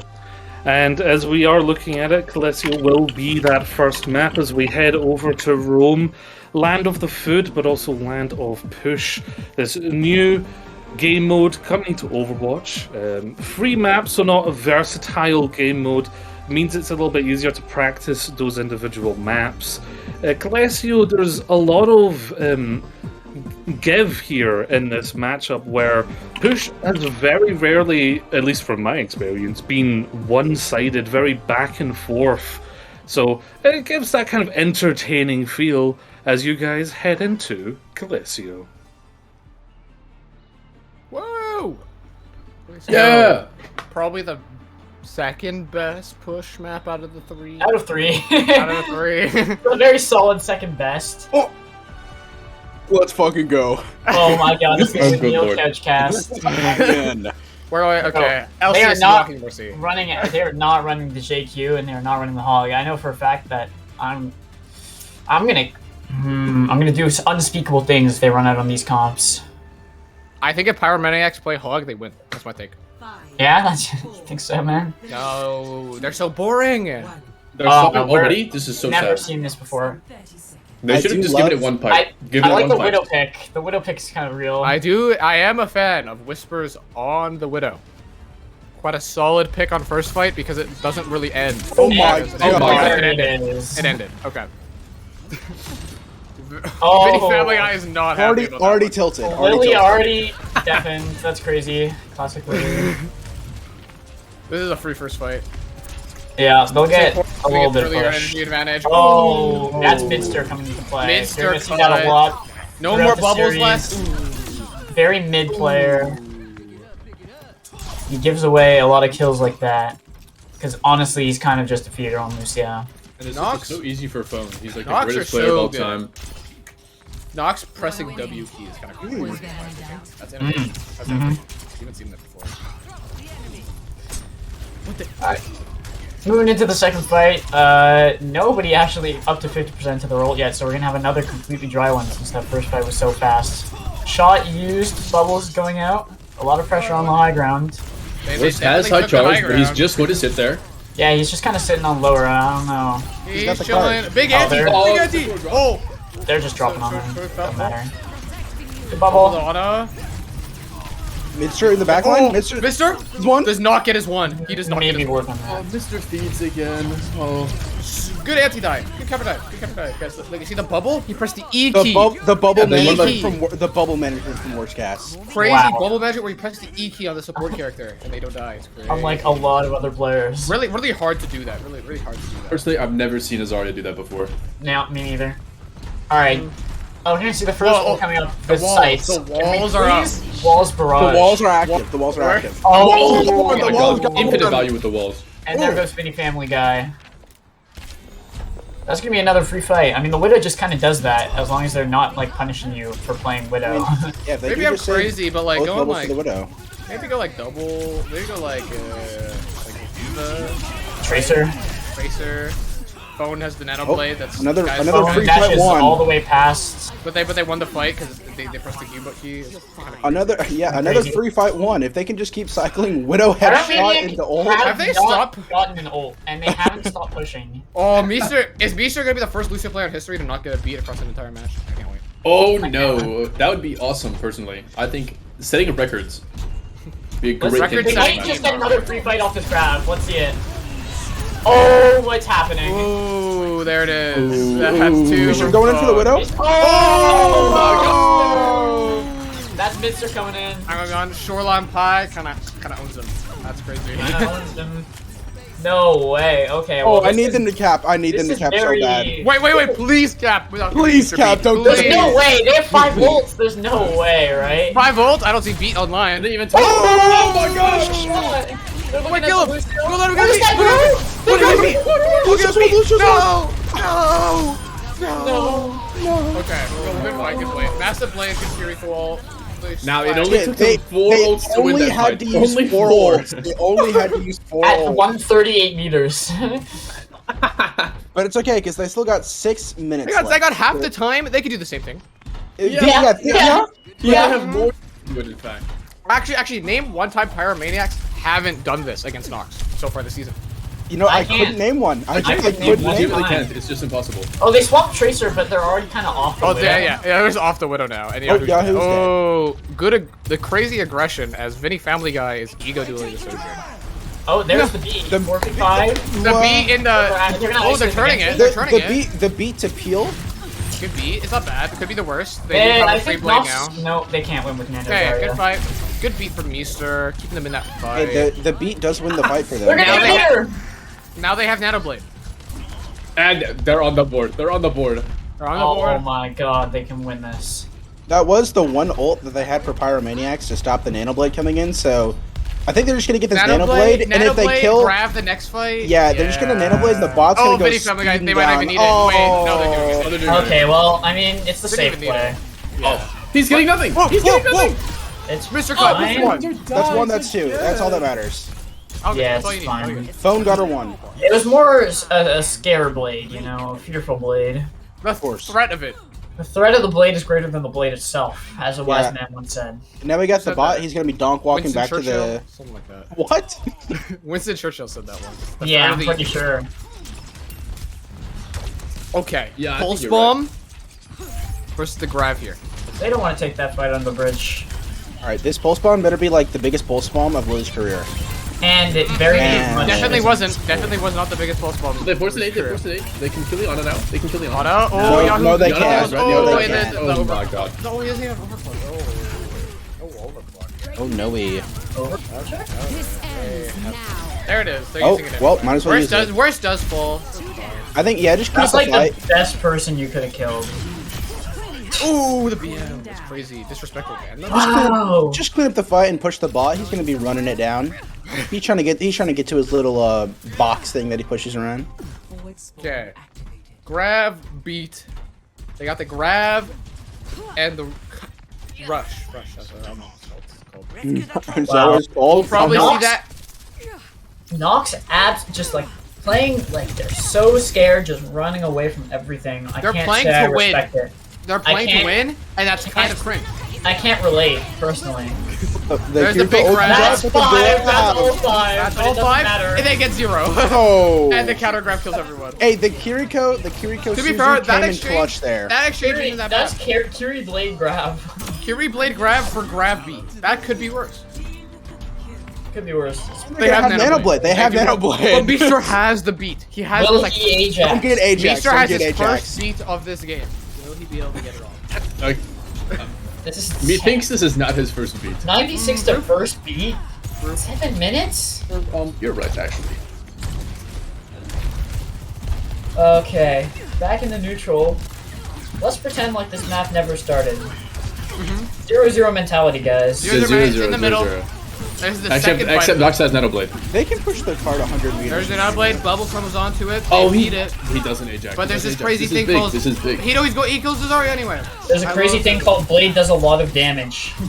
What? What? No. You gotta be. No. Wait, Meester's died on first. That's crazy. Okay. All right, so we If that got were me, I wouldn't we have got, died. we got the Sojourn. We got the We got the overclock. overclock. We got the overclock. That is their only hope. But it is overclock v overclock, and so far, Crossdresser, who is Whispers, has been diffing Lily. I ain't gonna lie. It's been kind of a hit scan gap. This is Lily's fight. I can see it. Yeah. There it is. I'm Oh, gonna get popped This already. ends. has the slide. Oh, One Oh, shot. Body shot. Oh. Come on, one more. Going to the chase. Oh! We got him. Well, where's the side charge? He's kinda But what's happening on the front line, huh? Oh, Vinny Pepper gets another. No, Anna's dead. Nah, I think Worcester wins this. Oh my god. They have no Anna? Vinny Family Guy gets another? Family Guy gets another. Wait, are they gonna cap? Wait. I think they are gonna cap. The grab? No. No, he doesn't. He doesn't. Wait, the grab? Grab his I don't ass? know about that grab. Okay, he's gonna Get die. fucked. Wait, no way. Wait, why Oh, did he's you... gonna. He forced the Kyrio with that grab. That's Oh, huge. wait, they use. Okay, that's With a the what? Why are they using Oh, that? Mr. Wait, she collided. Wait, Whispers collided one. They killed the Kiriko. Yeah, I think he killed the He accidentally killed the Kiriko. Kiriko through the diva. Okay. Crazy. You would not believe what Nox is about to have. We're coming up to Nanoblade. We're getting to Nanoblade. Well, I think if Pyromaniyak go a tad bit aggressive here. Maybe if we A went little like fast? now. What if A we little went, like, fast now? before they can get the ultimates, they have a chance of winning. What if we went like now? And there, Yeah. that's the opening Whispers spec from the nice. kill steal line as well. That's speedy. Oh, That's LCS. speedy. They waste the beat too. LCS uses the beat like 9 years late. That's the ping. That's the the fall. It's like Actually, it's like it's if the I were playing Lucio instead of Zen. Yeah. Yeah, that's the Paul Trank. That's a Paul beat right there. But it's okay. They have Nanoblade. Hey, they're gonna get some meters here. I think they're gonna get some meters here. Guys, we got They are Nanoblade. definitely gonna get some meters here. There it is. The meters. Yep. Meter check? Nanoblade. Meester has the beat. It's a shot. No. Oh, shot. well, he got the body shot off. Oh. Who cares? Blade coming out early? Oh. Not a great look from Yahoo there. Oh. They don't even need the Nanoblade. Oh. Maybe next fight. Now there is still time here. If Sapora dies, Meester on still time. has beat. It's winnable. They do have one Overclock fight. two? Yo, leave the baby. Oh, they could have staggered. maybe- Wait, they could have won the yeah, game you there. really didn't Oh, they're not go pushing well. it. Oh, they're not pushing it. Does Mister have? Oh wait, Mister's not alive. He can't. I don't think they can. Yeah, touch. they've lost. They lost. No, Yahoo might be able to get it. Yahoo with the No, touch. no, he's gonna LCS get is on the moved. case. LCS is on the case. Even if he doesn't get booped, he can't No. make it. Oh, That one wasn't pretty. That was pretty solid from Nox. I think that Yeah. that was pretty fucking good. That was. Doesn't count because round ended. I think. Not mine. did he die? Is that what he's saying? Yeah. Well, that was I think interesting.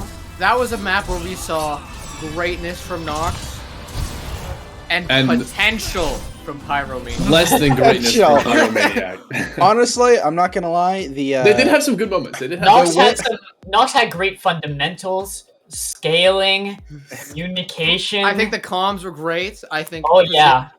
I think they just the positioning a little off, a little confused on how to deal with the Nanoblade and the Zarvia and the Lucio. I don't think Pyromaniacs were expecting the Widow pick first fight, which Yeah. instantly paid dividends by getting like 2 at the start of every fight. Yeah, maybe if they kind of like. I think a played behind Bastion cover. pick. I think if they had like a a shield or Also, something, like I a don't mean- Rhine or a Sigma. I don't want to They call it would've a done a lot better. difference. I would call it the difference maker of that game. But LCS had 2,000 damage mitigated, and Meester only had 1,300. Whoa. The difference in value of those that the beats were getting were obvious. I would call that maybe a Lucio Grand Canyon. Lucio Grand Canyon. Really interesting. Also, maybe a bit of a Genji gap with Phone having almost 9,000 damage and Yahoo having 5,000. Might be a bit of a damage To be fair, differential. they were in playing the numbers. different comps. Say Pearl was on the Diva. They're on Zarya for like At the the very first end, half yeah. of the game. Yeah, for the first half, but I don't know why they swapped. Zarya seems to be pretty good in comparison to Diva. Turns out. You I could think they were say swapping that. to contest probably. Maybe that's actually Well, they probably stayed true. because they built the bomb. They stayed for a while, Well, yeah, because they win the fight and then. but then they lose That's the it. next like 8 fights. But Diva's good. Honestly, that's dwelling on the past. We have to look towards the future. Not future, Oh. which is King's Row. King's Row. Tekujin. We already know the subs. I'm assuming Tekujin versus Tekujin. Azu. Tekujin versus Coming in. Azu, the Zenith matchup. Do you think they planned this? I know No. for a fact, Do which you think there was insider trading that King's Row is map 2? something interesting is I know for a fact that Azu won't play Ryan. So, I know for a fact Teku will play Ryan. So it's going to be very interesting to see how they adjust to each other, especially knowing each other for such a long time. That's racist. Is it very good? What are the other subs that we are going to be seeing? I don't know, man. We've Don't got, ask me. I think we Wider? got a siren for Nox. We got Wider on Pyromaniyak if he's here today. I do not think White is here. Is White Earth not there? Ozzy in for Sepora, Teku in for Worst. You know, that was to be expected. To be expected. Are there other subs here? Do we just got the tank swaps The coming tank up? swap, the legendary double tank swap. Double tank swap coming in.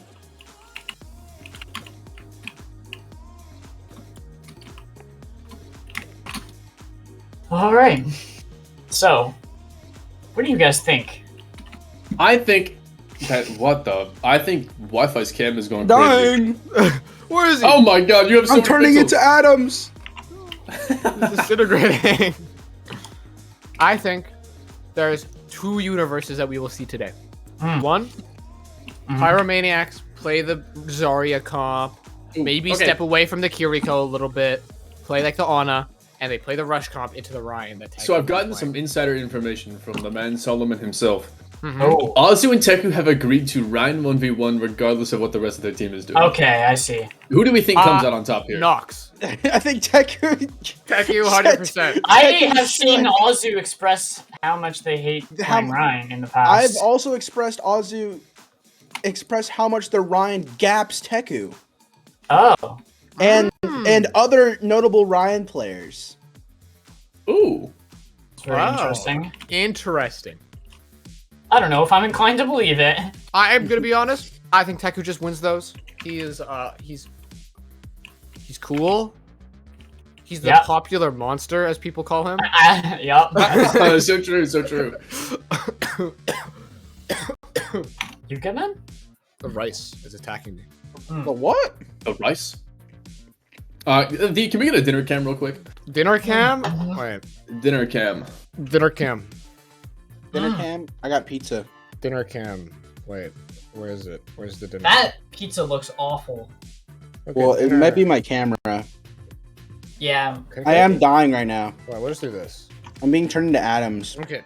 Wait, why is it so high? Okay. Dinner. What do you got?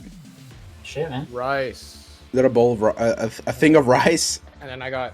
Is it just rice? Chicken. Oh, and and chicken. Wait for it. Diet Pepsi. Wait. Whoa. Wait, we're not sponsored. My bad. Sorry, sir. Why would you show that on camera? My bad. Schweppes. Schweppes. We're sponsored by Schweppes Ginger. Oh, King's Row time. We're going in. Let's go, Kings Row. Going in. Prod R. Ryan. Do you think we'll see the very first draw? No. Potentially. I would love to. I have not experienced a draw yet in Overwatch 2. I have had 2. I think it's so hard to have a I've draw had nowadays. I drew twice in one day. What's the issue on your screen? I think you're a bad omen. Oh, yes, sir. Paul, did you press the button? Yes, I clicked the start button. Dude, I just want people to see my chow mein. Okay. Wait. Oh, Azu already going Surely against the Azu's not Word and walking out of on spawn on Zarya. Zarya. After they That's agreed- dishonest. No way. That's dishonest. No way. Who told you that they were going to mirror Ryan? Because I didn't. It was think in that the they were match gonna- chat, bro. In match It was in the chat. match chat. Solomon posted a picture, a screenshot of Azu saying Ryan 1v1, ignore the rest of the team, question mark. I am DMing Teku right now to let him know that Azu is kind of We are going to cheat. He probably went back on it, considering. We are not- cheating. No, I'm not cheating. I'm not doing that. Cheating? Me? Vinny Family Guy and Sombra. We got. Teku is on the rhyme. Who would have thought? Gonna have a horrible wake-up call as he gets hacked into getting bubbled into dying. It's gonna suck. Whisper starting on Widow. Will they get Oh, the Yahoo's entry pick? already 1 HP. No, Oh, he's in there. Teku's They in have there. the Widow instead. Okay. Wow. Standing still strategy not working out too Finish well. the Genji, they're just gonna press W. Bubbles are gone. Oh, cat. Cancelled. It's over. Denied the hack. First hit. First hit. He did what V couldn't do, or they did. What? I don't play Genji. You don't cancel hacks. I can't. Physically impossible. Oh. Well, the hack was not canceled, but I think The Ryan is Look just in. standing on. Oh, he's Yeah, going. yeah, they just don't touch. The Ryan They really play it was just standing on And the point. they and forced the team left was so nothing. early. They can't hold archers here. They can't hold archers here. No matter how much Yahoo shoots the gun. How do they have so much more space than them? Whispers is dead again somehow. But like it doesn't really matter. Maybe we get off the Reaper. Maybe get off the Widow, you mean? The Widow? Oh, the Widow too. Oh, you don't like the music? He pressed the W. He is pressing W. Look at what is the rock Yahoo's the only person to do anything on this. Tekken really is just standing. Yeah, in front shatter? of the whole Wait, team. what if he does the backward shatter thing like he did in that one clip? What if he does? Oh, that's good. There go crazy. That'd be go crazy. The Windows. I remember seeing a Listen, Tekken, listen, I remember seeing a Tekken clip where he pinned 3 people off the map. You think he can do that here? You think he's dead? This guy's he's built different. He doesn't die. Oh, And the beat play. engage. He's going in. Oh, Teabag. He typed something. Observer, press enter. Do we want to see what he typed? Surely he typed. Wow. I guess we'll never know. All right, guys, we got the EMP free fight win. What's happening? I hope it's a free fight win. If it's not, I'm worried. Tekken cancels it with shatter. Yeah, Teku 180 shatters. Tekken was going to be while hiding she's for in shatter, his. so as soon as the AMP, the rush comes in and he shatters them. Tekken That's is so standing true. still. Shatter the is a EMP will defensive phase ultimate. through him. That is the play. Teku Shatter right now. The Somber's in front of you. Wait, he actually spy checked the Somber. There it is. Goodbye, Teku. And they grab. They grab. Wait, that's I don't both know their where win they're cons. Where'd the win cons go? The win cons disappeared. Where'd our win cons go? Where's the counterplay? Their win con is the Yahoo Death Blossom. The Blossom and the Speed Boost Blossom. Speed. Yeah. Oh. The C9. The C9. Wait. Hello. Hello. They haven't noticed. Hello. They haven't noticed. No. No way, Mister. Wait. Oh my God. They still Wait, haven't. Shirley. Wait. This is Shirley. not real. This is not Shirley. real. They got an int on the front line. Int. Goodbye. Oh my God. No, that's crazy. That's crazy. That's just crazy. That's crazy. I can't believe it. No, that's crazy. Alright, this is over. Pyromaniyak are boomed. They're boomed. They're No. I can't Now believe coming it. into KR third with 5 minutes left. I'm leaving. I can't believe it. They won one fight. It took second. My mental shattered. See, that's half the point. They used both of their best ults to win a fight. You cannot tell me Meester is a good main support player after that. Yep, that's my takeaway too. Teku has the mid-seeking missile, aka the Shatter. He has the missile. The window is up. This is looking like they're gonna be What's Teku doing right now? stuck at a shoreline standstill. high window. Kind of. Oh! High five! Oh my God! The late beast! They beat that! And Meow with the most mid beat I've ever seen. Yeah, it wasn't very good. Oh Now it's my 4 ults to 0. Vinny Family Guy needs to hit her shots. The claps. Yeah, we got the I've widow. seen We got Blood the do it. tilt widow swap. I've seen Blood is Clap like the do it. worst. No, I've seen Clap do it. I've seen you do it. Oh god. Can we just get an aggro beat blade and just like end this round? As the Angro beat, Reaper TPing the back. land comes out. Oh, the length. He shot his He own just shot his lap. own lap. He Wait. just shot his Shot own his own lap. lap. He shot his own lap. Teku just pins it. Does not care. He's going in. Oh, this isn't pretty. Oh, and there's all the ults. Ay, ay, ay, ay, ay. 339 on KR. Oh my God. Ugh. I'm not gonna lie. I think most people expected this to be a banger match. I ain't gonna lie. So far, it's not looking little- too good. A little. What is there must be, there DC prob- protection? What is Lily talking about? Did someone DC or something? These guys from DC stands for Detroit. Detroit. Disconnect coin. C and DC. Wait, is are they talking silent. about cryptocurrency? Wake up. The Hertz C coin? in DC is silent. Oops. Me when I protect coin. Protect Toyn. Protect coin. That's so real. Actually, I can't believe that Nox got a That's sub 18. crazy. They That's got a sub 19. They actually got the sub 19. That's Sub crazy. 19, let's go. I've never seen Oz- it. Is Lily tilt swap to Perma Widow? They have deafened. I wouldn't doubt it. I wouldn't doubt it. Has Lily deafened? This is it's technically winnable. What if like Pyromaniyak come back with a 4-minute time limit? Can we sub in Mechanical Brain? No. Please no. Sub in no the burger. windmill roster from the first beta brawl. That's a banger, MP. Reap sauce, no burger. R&B, no burger. But Ozzy wins. Oh. Ozzy was. I think if we swap, I'm gonna say it right now. If we swap our casters and the players on Pyromaniyak, I think we win. Unironically. Okay, but let's focus on the positives.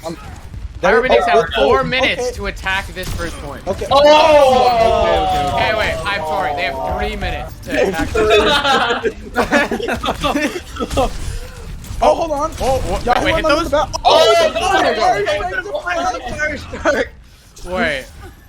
Wait, it's winnable. It's still winnable. It's crazy.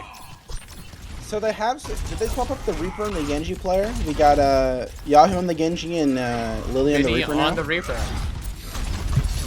I think. Was it the opposite? I thought it. I think it was. I thought Yahoo was on the Reaper. Yahoo was on before. Reaper, but I think that I think maybe they're playing Sojourn though, right? They were playing Sombra. They were playing Sombra. They were playing before. Sombra. Oh, Vinny Family Guy's pounding! But now the Vinny Family Guy can walk Almost in and yes, aim, no. I think they have a better chance of winning. Yes, I like this comp change. I'm a fan. I'm a big. It's a big tempo shift instead of trying to Putting rely the on the projectile Sombra to player get on the slow, projectile character seems like like a good hacks. What do you guys think of the BAP here instead of the on? Window is the best ultimate. I think in it's the fine because Teku's gonna like try to pin in and then he's gonna die if he doesn't. game. Yeah. To be fair, I think. Which team are you talking about though? Yeah. I did say Oh, Pyro. Okay. You did? Okay. You did? I think you just said, what do you think about Bam! the Wait, that pin doesn't kill. That's crazy. No, pin does not do 250. Isn't the... Oh, nice shot.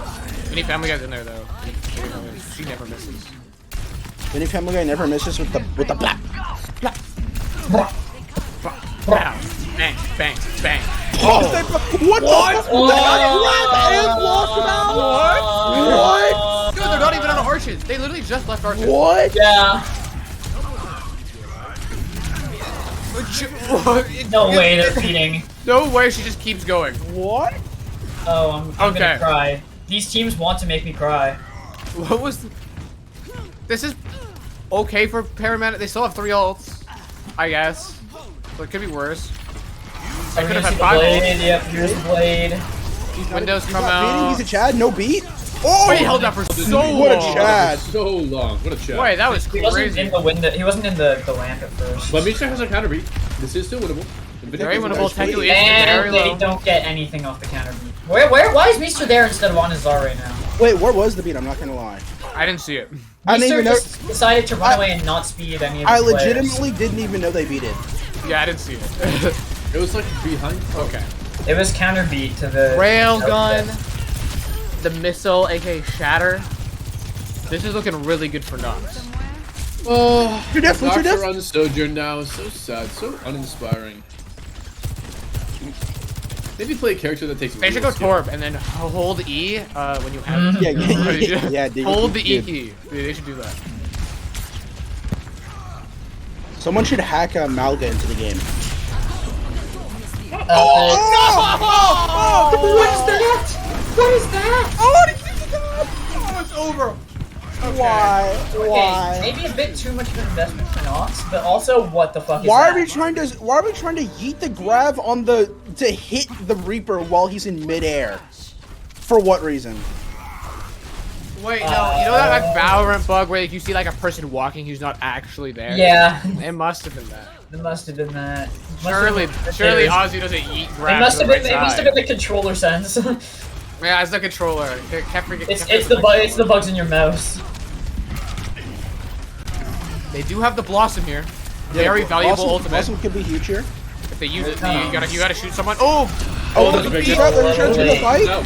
Oh! Yeah. No way, Vinny Family Guy. Oh! gets that. Oh! Vinny! Vinny! Vinny! Vinny! With the clutch. 3. Oh, he's still alive. Bit of a Okay. stagger. No ults used that fight other than They the got Reaper. so Pyro got Blade and Window. Here's the Versus problem. Blossom. Pyromaniyak have window this fight. Ooh. Did you know that like Reaper does double damage to the window if he shoots through it? No, I didn't. No, I didn't know that. Thank you for letting me know. Yo, grab Window Blossom Paul. Honestly, that's a goated combo. I want to The see window that. comes out. I'm not. You remember that one? The window is. Teku just pins into the window. Teku just pin past it. He doesn't care. Yeah. Yeah, the Mr. blade. Dead, Oh, they no. did get. They That's did both get two. supports. Yeah, both supports. Both supports are dead. Yeah. Bone's they dead. were. That's gonna be second. This is looking like it's winnable. They're doing it. They're doing it. I'm gonna say they're doing it. I mean, they do Take have a us up on guaranteed less time bank, even if they do cap. So That doesn't matter. But it's about the prestige. You wanna get it. You know what? I think we're gonna see. I think we're gonna see the first all right, BPL. I need Overwatch Meester to. draw. Meester hits the SK roller right now. Literally, Do you see the draw? The Rhine comp should just live long enough on cards so that they can't get a time bank if they Oh. win like one fight and they've won They literally, one to be fight. fair, They have one fight. I think Teku Oh, there it is. AFK on cart holding right click and they'd run out of time. Yeah, like I don't think there's a path forward for Pyromaniyak here. I think if No, they got the Teku, grab. wait, Teku's hiding! Teku's hiding. Teku's hiding. They got the okay. The Second. missile on the off They angle. know. I think they Wait, know. just got it, just got it. Teku's out. They grab him. They grab him. Oh, the lamp's late. They grab. I'm gonna be honest. Okay, it was kind of. If I'm Nox, I take that. Don't shatter it once you know that they know you're there. Solo shatter the prison. Nah, Teku's different. Teku's You wouldn't get it. They forced the grab with You that. That is wouldn't get 100% it. value. That is pure value. You I mean, wouldn't get it. That's pure value.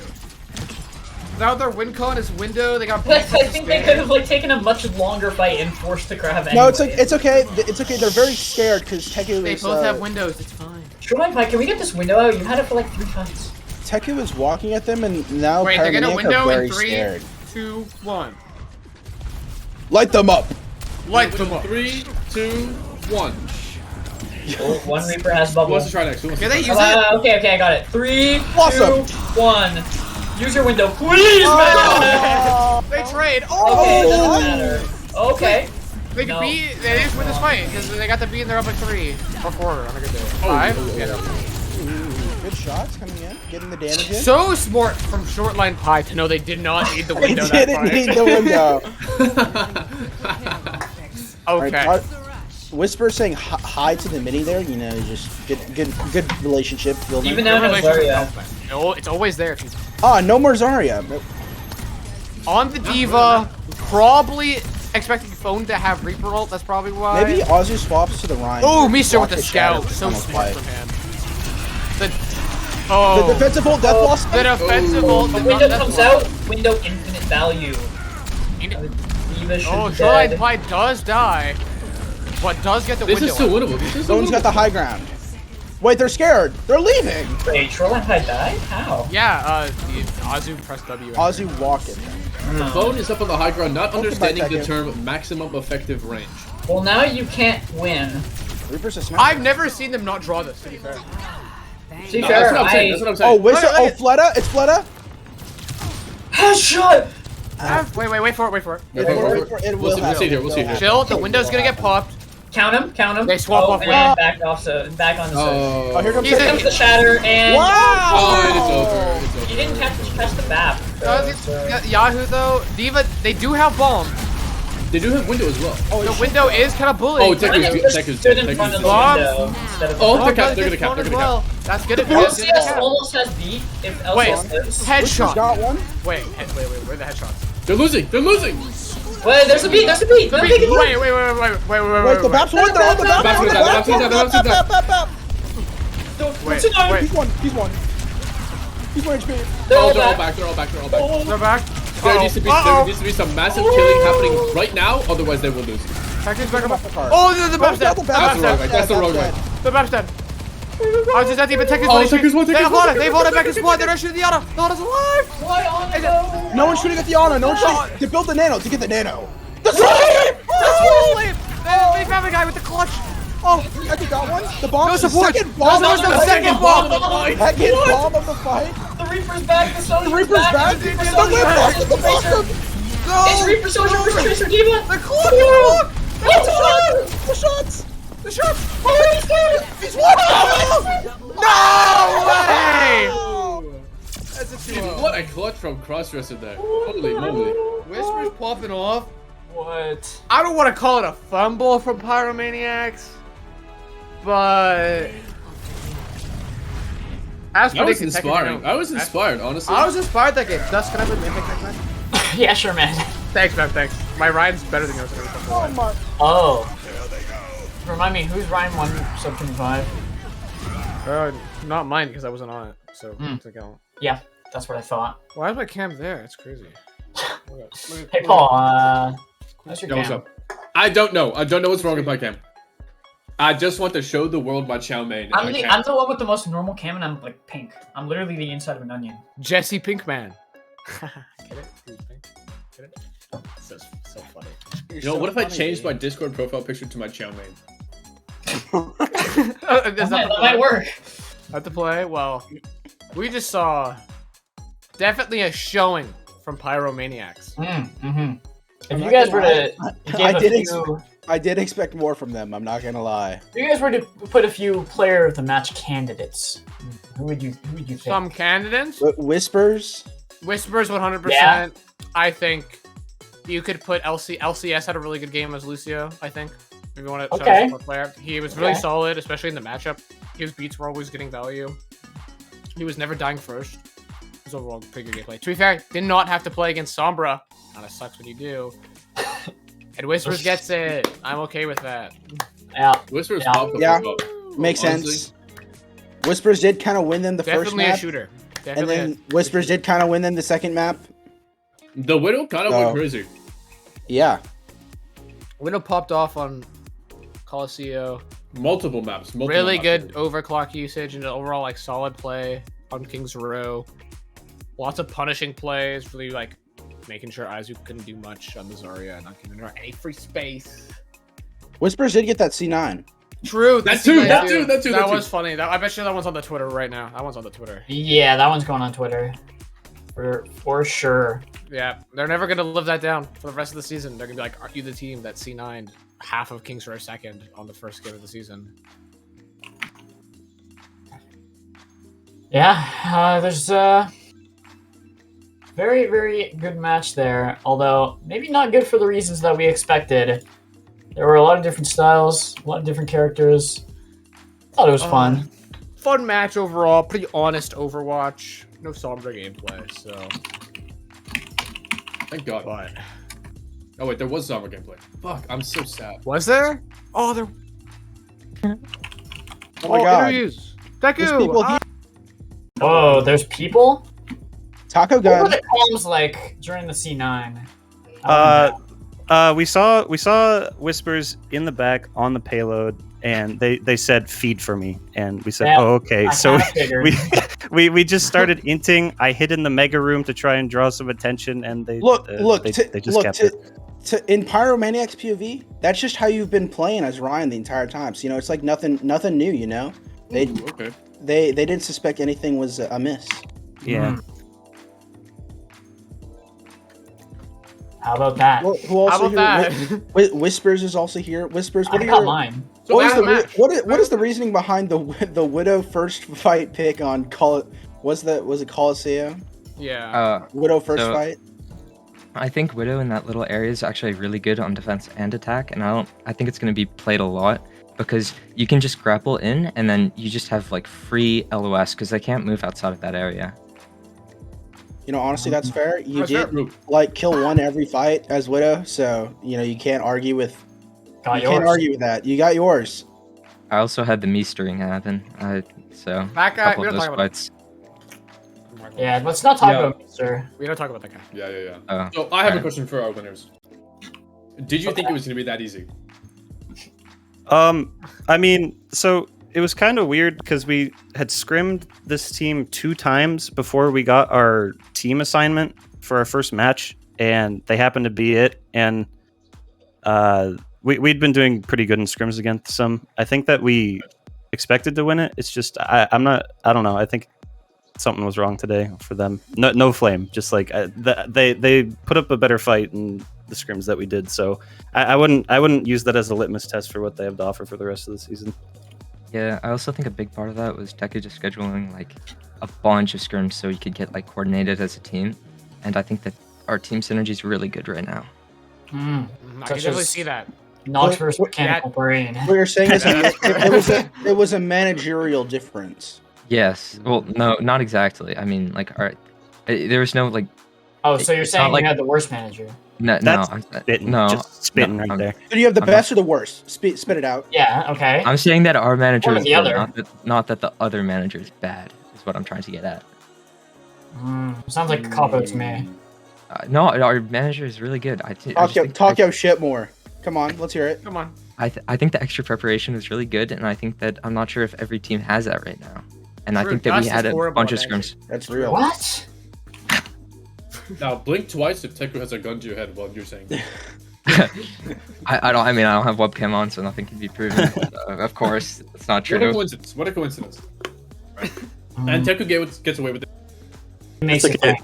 Dust is the one with getting away with it. Yeah, Dust. That's true. That's I have. That's a gun to yeah, Paul has a gun to Dust's head. Well, before we head to break, let's have a look at the standings. Nox go straight up to the top of the group. Keep in Haven't looked at the mind- map yet. Why is Please MCR keep not- in mind that Bastion wasn't enabled for any Yeah, of these please keep that in matches. mind. Please keep that in mind. Yeah. The meta is completely different with Bastion.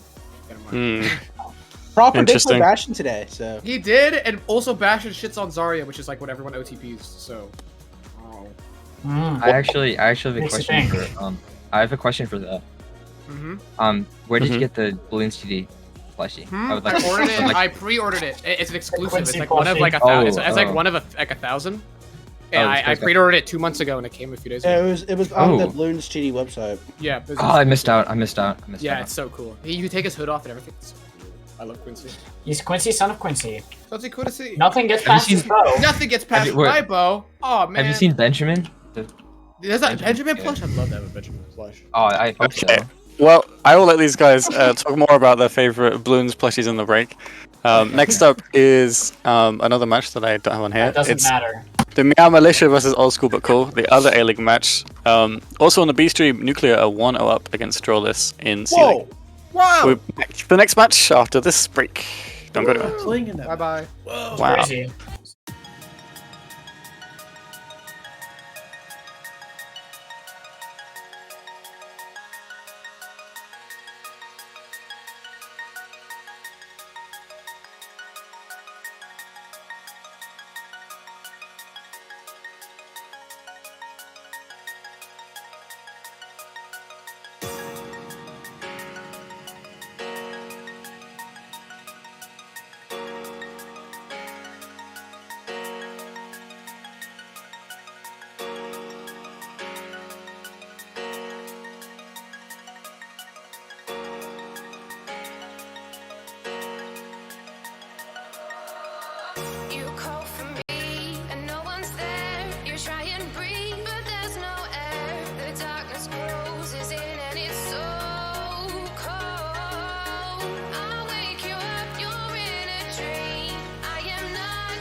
Hello and welcome back.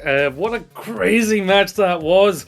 Maybe even match of the night there between Nox and Pyro. Outstanding stuff. 2-0, but honestly, very good heart from Pyro despite the fact that it was a 2-0. I think it was a bit closer than the scoreline really showed, but I mean, I gotta bring it up immediately. Crossdresser accomplishes what must be the biggest C9 in BPL history. Contesting the point for 25 seconds unnoticed. I don't think I've ever seen that. About that. We don't need to talk about that. I think that's better left in the past. You know, things happened. Not really my forte. You know. Give us a brief insight to how upset the team was when that happened.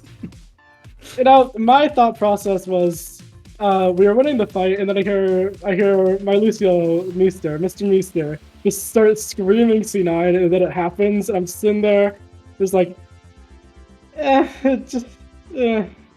happens. It's rough, but yeah, it does happen. So it going... was a fun match, nonetheless. Yeah, it was a fun match. It looked incredibly fun.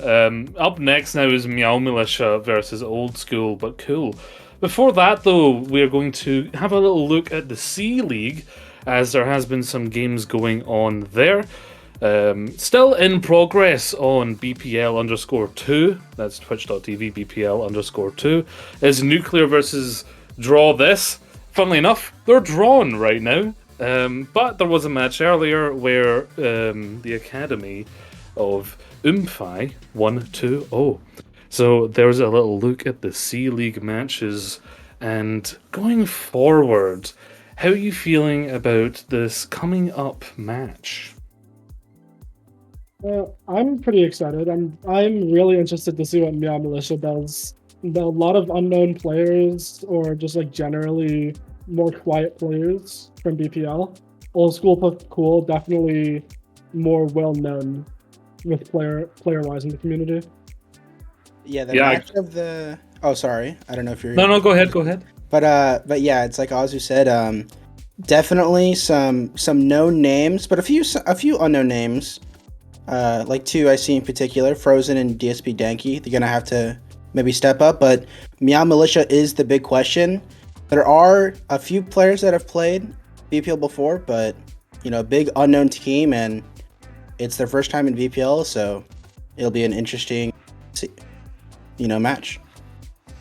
Yeah, I gotta say, the support for Old School but Cool has been insane. In the Preds channel in BPL Discord, it is 55-12 in terms of the voting for predictions. So, a very popular team, it would seem, going in here. But the Meow Militia, they might just prove everyone wrong. Yeah, I mean, I'm looking at the Meow Militia roster, and I said this during the pre-show earlier today, but 3 tanks, 1 DPS. So one of those tank players is probably going to have to step up to play DPS, and I'm not sure who that would be. I think it's Growlu. I think Growlu is a DPS player, but he might be higher on tank, so he's listed as tank or something, but I'm pretty sure he's a DPS player. Alright, well then, that solves that problem, but I'm still unsure about their tank line regardless. QZY in iToasty Toast. I've heard some rumors about iToasty Toast being relatively good, but I don't like listening to rumors until I see it happen. So I'm really gonna keep an eye on that tank line to see what they do. Yeah, I believe we do have it's the classic main tank off tank swap, so you know. But one of those maps you will have to swap in a main tank player, and if they play Zarya, my eyes will start bleeding. Main tank players on Zarya, it's a sight to see for sure. Aim intensive hero from a role that's not as aim intensive, yeah. All good. It's just how it is just how it is. Yeah, the classic MTD aim. Sorry, the main tank aim. Yeah, main tanks are having a bit of a rough time at the moment, especially where the meta is definitely leaning to the Zarya and to the D.Va right now, at least before the mid-season nerfs that we've been teased are upcoming. So, interesting that they'll be swapping in and out, and of course, that does mean you're likely to see some Reinhardt and Winston rather than your classical right now Zarya and Diva. And to be fair, we have just seen some very good plays with Rein. Tekujin doing very well on Reinhardt, despite not quite being in the meta. What do you think the Zarya and Reinhardt matchup is like right now?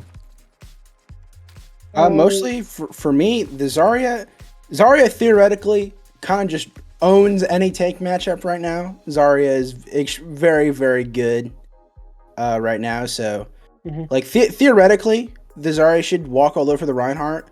But sorry, Azu, last game, Tekujin literally stood stalwart in front of your team, and you guys got really scared of him, and you didn't push him. So that could just happen as well. Maybe the Reinhardt's just exuding some of that Chad energy, and the Zarya gets scared.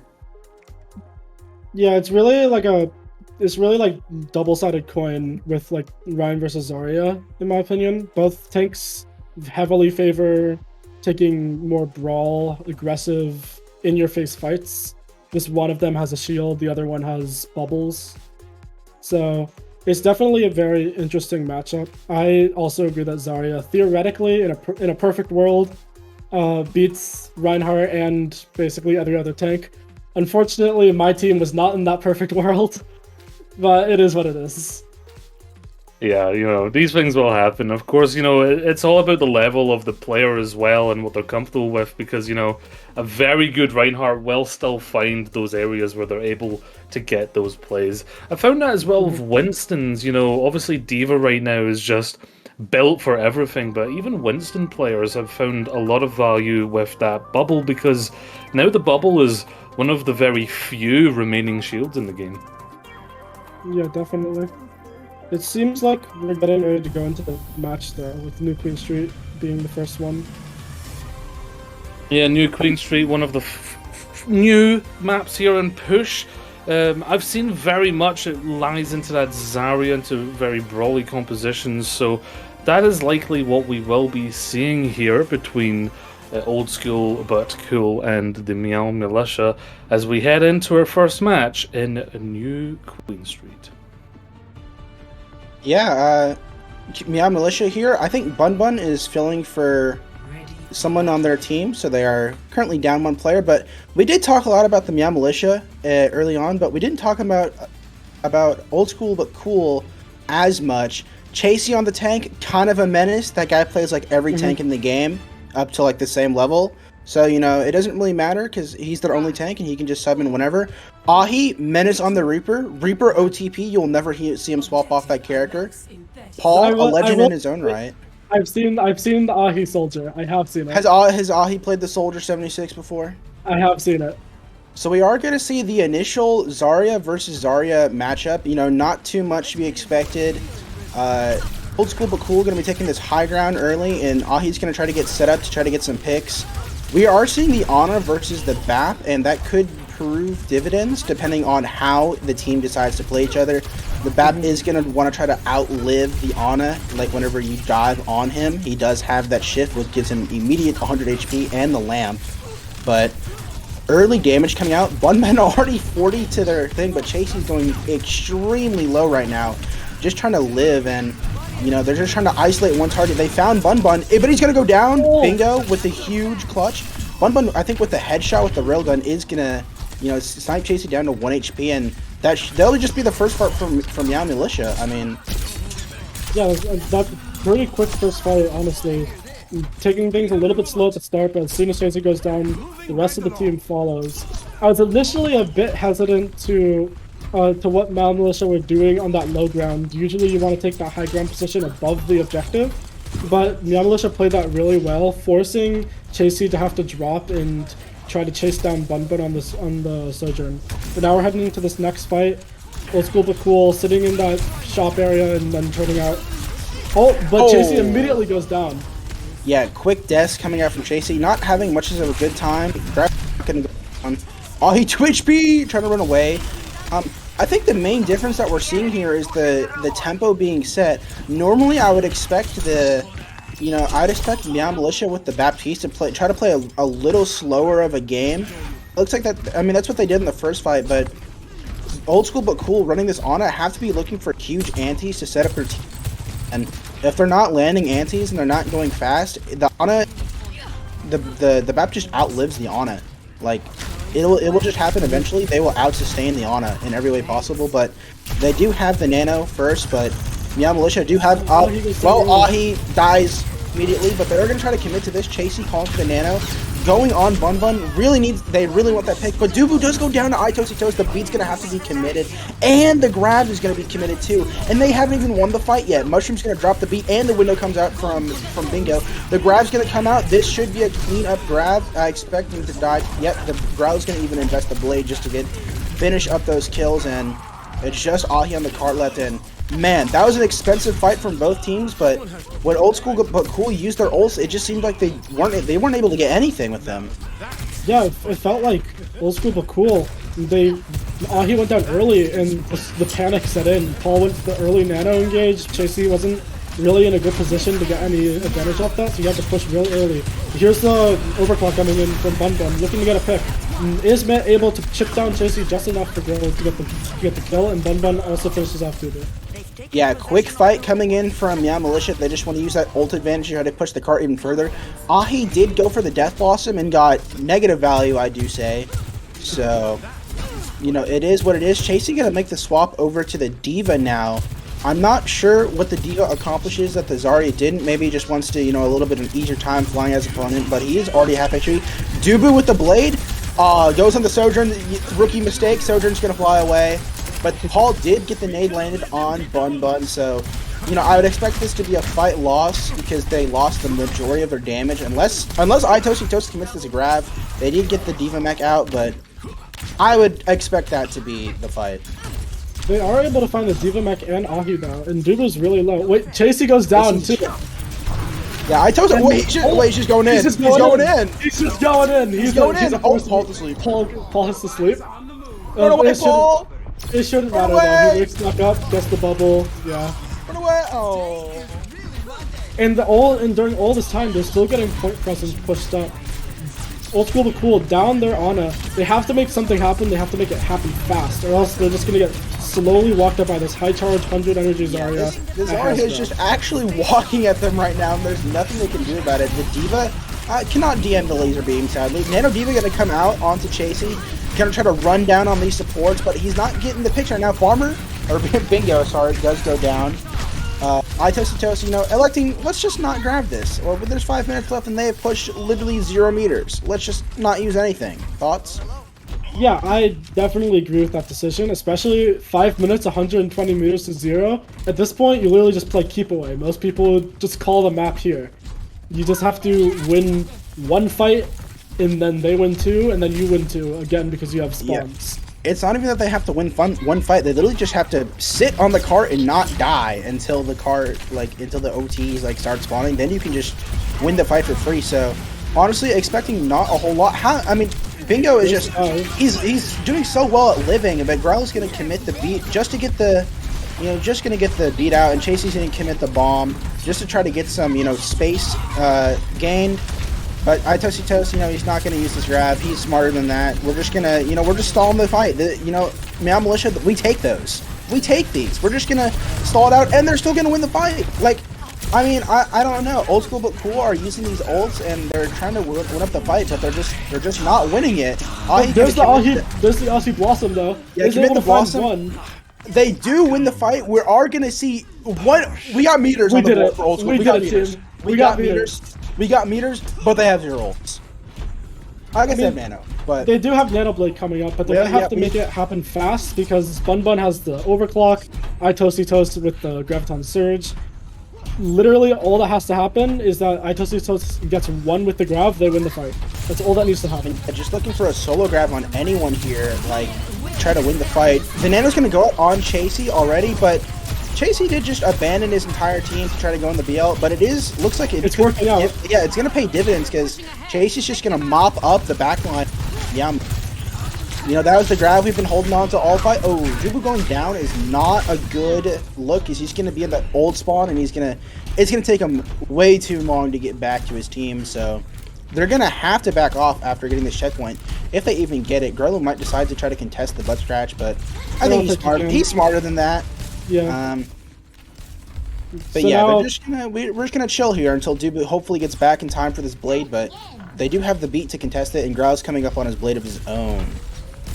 Yeah, so I'm really looking for David to just force beat with this blade, get out, live, and then Chasey can dive back in aggressively with their own bomb. There's the dive though. Yeah, The there beat it comes is. Out, bomb to, The bomb comes out, message. Gets the lamp. Let's get the lamp. Dubu gets nothing with the blade though. That's basically what you to be expected. needed.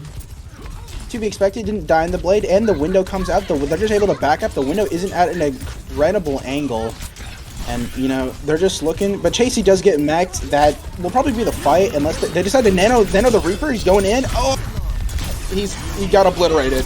He actually got obliterated. The blade committal, interesting. I mean, I guess you do have the advantage, so it's okay. But I would have liked to see that blade save. But it is, you know, it's whatever. They're gonna get this. The bot's gonna be running back. He's strolling over there. And it doesn't really matter, but... Well, I mean, it might matter. We are, now that they have checkpoint, we are in a possible winnable situation. Denki has the beat, Ahi coming close to that Blossom. Toasty, iToasty Toast does have the grab on Surge. Anti, no bubbles. No bubbles on the side of iToasty Toast. He's gonna have to use probably look to use his one bubble here. He's going so low, there's the beat! Oh, he lives! The beat comes out perfectly. It's the grab to counter though, but Bingo's already down. Grab comes out on only the Reaper. Denki is going to go down. Toasty Toast 1 HP. Can they get... He's actually 1 HP. Bun just trying to live here. It is incredible that these people are staying alive for so long against... They're on Sojourn Reaper, and they're living for this long. Like, I don't know if it's just their target focus or something, but someone needs to be dying here. Yeah, I mean, that's just the power of the Zarya, right? You have these bubbles that come continuously off cooldown. You can just feed them across the board. Ball. We have a ball on the One field. wrecking ball. I think this is the first ball in BPL. What's he doing? What's he doing? He's rolling around. He's rolling around right now. It's all good. I'll just feed some ult charge real quick. All good. Yeah. I mean, I think maybe something that they might try to do is go for a Slam Blossom. There's the Slam. Does find one. Nothing else though. Well, and he rolls away. Huge value coming out from this ball. This is giga value right now. This ends now. Bun going to be popping the railgun shot, but Ahi in the back gets his one with the Death Blossom. He does get swapped though. Yeah, beat coming out from Mushroom. Paul's alone. Someone help Paul. Paul's alone in the cart and almost dead. Ooh, nice peel for Paul there, but he is just what just happened? What just happened to Bingo? Bingo went flying. You know, he's gonna take a trip to space, go back to the moon. But suddenly it is last fight, and the only thing we have Overclock and Mines versus the Grav and Nano. Honestly, Meow Militia, they're just I would just not use anything. Just wait for all your ults and get them all at once. Old School but Cool are gonna have to use ults theoretically to try to take, you know, at least a fight here. So we're just gonna ults and then use them. If they want to build the Nano Blade now, try to go for it. They could just clean it up. Oh, Paul's dead. Okay, there's the immediate response with the blade. Dubu gets one. Oh, Toasty Toast kills himself. What? Oh, Dubu! Huh? And there's a pause on the field. What happened? I'm not sure. Did Toast like walk off the map or something? He could have walked off the map. He could have just killed himself with his right click damage. Who DC'd? Any word on who DC'd? I'm not sure. But let's talk about this current fight right now. I believe Old School but Cool are in the lead +2 advantage. We are in overtime spawns though, and Paul died, so he's definitely gonna have to come back on the Moira unless he has Nano. Yeah, okay, but Chasey has the minefield. That's gonna be huge. His game crashed. His game crashed. Okay. Do we have a code to keep grab charge? I believe. Okay, so. we do. Okay. Yeah, but this last fight so far looking really close. Yeah, Dubu, I think coming up with some heroic shots there with the Sojourn ult. You know, that fight looked pretty lost, I'd say. But Dubu coming in clutch with that railgun ult and with the overclock. But now it's suddenly winnable because Chasey does have mines. I guess we can use mines as a defensive ult for the Grav. I mean, I mean, what I see happening with these mines, right? They're gonna get the point pushed a little bit further. They are +2 at advantage. Toast is dead. They can play aggressive, and then when the point's getting super close to that golden line of victory, Chase is just gonna swing up off the building and just throw mines down, and so there's just gonna be mines covering the entire objective. Oh, they're gonna C9 because of the mines. Yes, I'm seeing that right now. Of course. Seems like we're getting ready to go back in. Oh wait, we used the mines. What happened? Where did those mines go? Where'd the mines go? All right, there's the Moira swap from Paul trying to come back in early. Oh, Dubu does have full charge. Maybe he gets an entry kill here. Danky needs to live for B, and he's already going solo. That's one. All right, that's gonna be. That looks like it's gonna be tight. I think that's probably it. Yeah, the Nano on the Diva. Bun takes out Ahi. They have no damage. Well, Bun takes down another. That's gonna be tight. An uneventful pause. Yeah, an uneventful finish to what could be considered a pretty close map. Meow Militia taking it. It was pretty close considering Meow Militia went up like 150 meters before. Yeah, it was. I believe it was like 116 meters to 0. It was like a lot. Yeah, Old School Cool did make it close though at the end, taking it very aggressively. That Honestly, Diva swap. that's good signs for the next map. Yeah, I think the Diva swap at the end there was pretty critical in that re-engage. I think Chasey recognized we're getting out-tempoed right now playing the Zarya comp, so let's just swap to a Diva and take control of the tempo ourselves. And they made that happen, and it looked pretty good, honestly. Yeah, the next map, honestly, we might favor Old School but Cool here because Chasey has been, he did just show that Diva out, and the next map is Paraiso, so Meow Militia are going to have to sub in their main tank player. To my knowledge, QZY is a main tank player. Maybe I'm stupid and he's not, but maybe. I think he's a main tank. So they're getting, unless QZY's got like a crazy Diva that he's going to whip out out of nowhere. I do favor the Diva in that matchup. I would also favor the Diva in the matchup. Versus like a Winston. Yeah. Another thing that we're about to see though is that unless Bing is not here, we're gonna see probably a sub from Bingo to Bing on a favored map as well. I would think we don't sub out Bingo.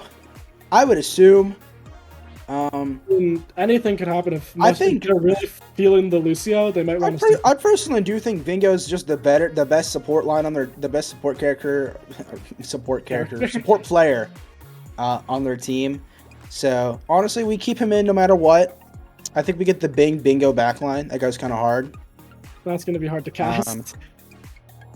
They do. It is Paraiso, so theoretically they could play the double flex support if they wanted to. Bing is a flex support player, so they could play the Zen Ana. I don't know if Bing plays like Brig. They could play Brig, I guess. If they are playing the Zen Ana, it would make sense to pick that Ana Zen and then pick a monkey. Maybe QZY is just a prodigy on the Winston, and we just have no idea. Yeah, bro's goated on the Winston. He's like he's better than Fearless on Winston. Yeah, I don't know. Yeah, we're just not sure yet. Better than Smurf, better than Winston. You've just never heard of this guy. He is just the goat. Mm-hmm. But on the other side, for Old School but Cool, the main swap that we're probably going to see is Frozen coming in for Dubu. I've seen this swap come in multiple times. I've scrimmed Old School but Cool a few times in the past week. And Frozen typically locks the Genji, sometimes locks that Sombra. So are we subbing out for Ahi or subbing out for Dubu? Dubu. I've never seen Ahi come out of that roster. Really? No, not once. So we're going to be playing Paraiso with a Reaper OTP. I mean, it can work if you're planning on sticking with honestly, Ahi is the one person I trust on Reaper in this situation. We could see the legendary Ahi. If anyone can make it work, Ahi can make it work. I have full faith. And what we could see is the legendary Ahi Soldier 76 going on the flanks and taking that high ground. That is just Reaper, but he's got a long range gun. Reaper, but less guns and faster running speed. Reaper, but he reloads. Reaper just drops his guns. True. Do you think he cares about the environment if he just throws those guns out willy-nilly? He works for Talon. Why would he care about the environment? That's like part of his mission objective. That's why he's Well, I mean, that's why he's always what talking if- his gun around. He's like he's trying to pollute the world on purpose.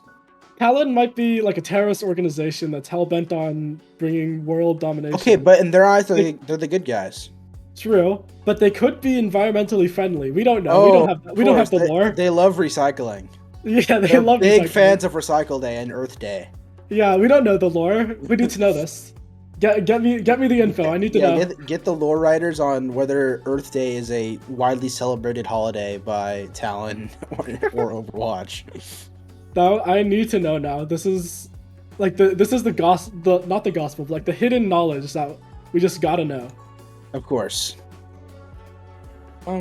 For Meow Militia, we did talk about their support swaps. I don't think they have any I'm not sure what their DPS. I don't think they have any DPS swaps. So. I don't see any DPS swaps coming in. Bun Growlu wasn't. Growlu was. He was doing his job. I didn't notice like anything like super like impressive, like super amazing, like coming out of Growlu, but he was doing his job and he wasn't feeding. So honestly, we take those. Yeah. And Bun is ringing for neutral, and Bun was kind of going. I ain't gonna. Bun, very good hit scan player. Yes, but now yeah. we're getting ready to hop into Pirate Yourself. A very dive-heavy, dive-focused map. That first point can be brutal to get through. That second point also brutal to get through. Ready for battle. So far, looks the like the Ahi Sombra. Let's go. It's happening. We're getting the Ahi Sombra, and we're getting Chasey's on Doom. And we're getting the Doom Fist. No, we're not. Okay, thank goodness. Thank God. Yeah, we do got the bingo support line. So.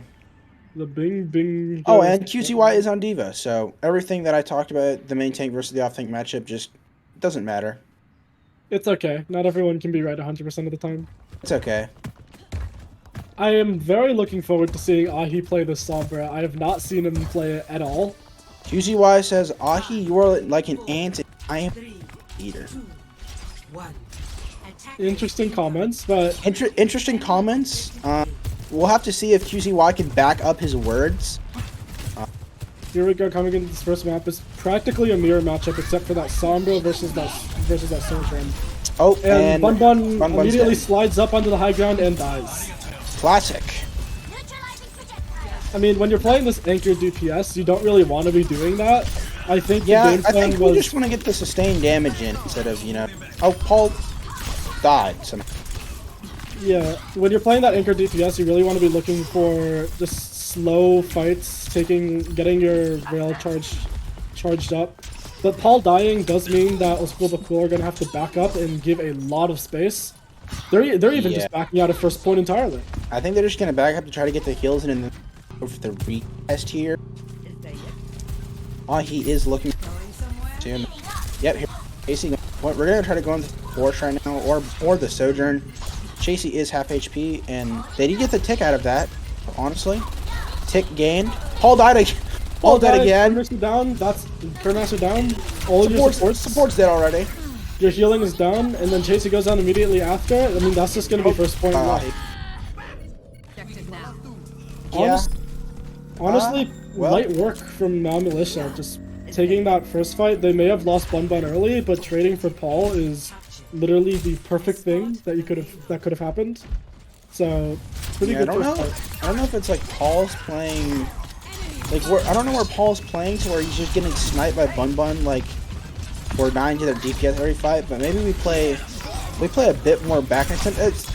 How are their supports dying to just... Bun's just like walking in the... Is he just walking in the middle of the open and just sniping? Yeah, he's just on cart right now. Yeah, he's just sitting on cart. How are their supports dying? This is the Sojourn factor right here. You just get 100. You just get 100 rail charge. You just walk out and kill someone. All right, QZY is already BMing. We do have Ahi with the EMP coming up for this next fight here. That's probably going to be the ult they use to win. But Paul and Kernmaster on the flank, it seems, Yeah, and getting cut down by Growler. Well, the second point has been not optimal. Not optimal for old school, but cool. Chasey's on the Doomfist now. It feels like old school, but cool. Oh, we're on the Orisa now. We're locking the horse. Terra Surge, best ultimate in the game. Terra Surge 30% to it. in the game. Nanoblade moment.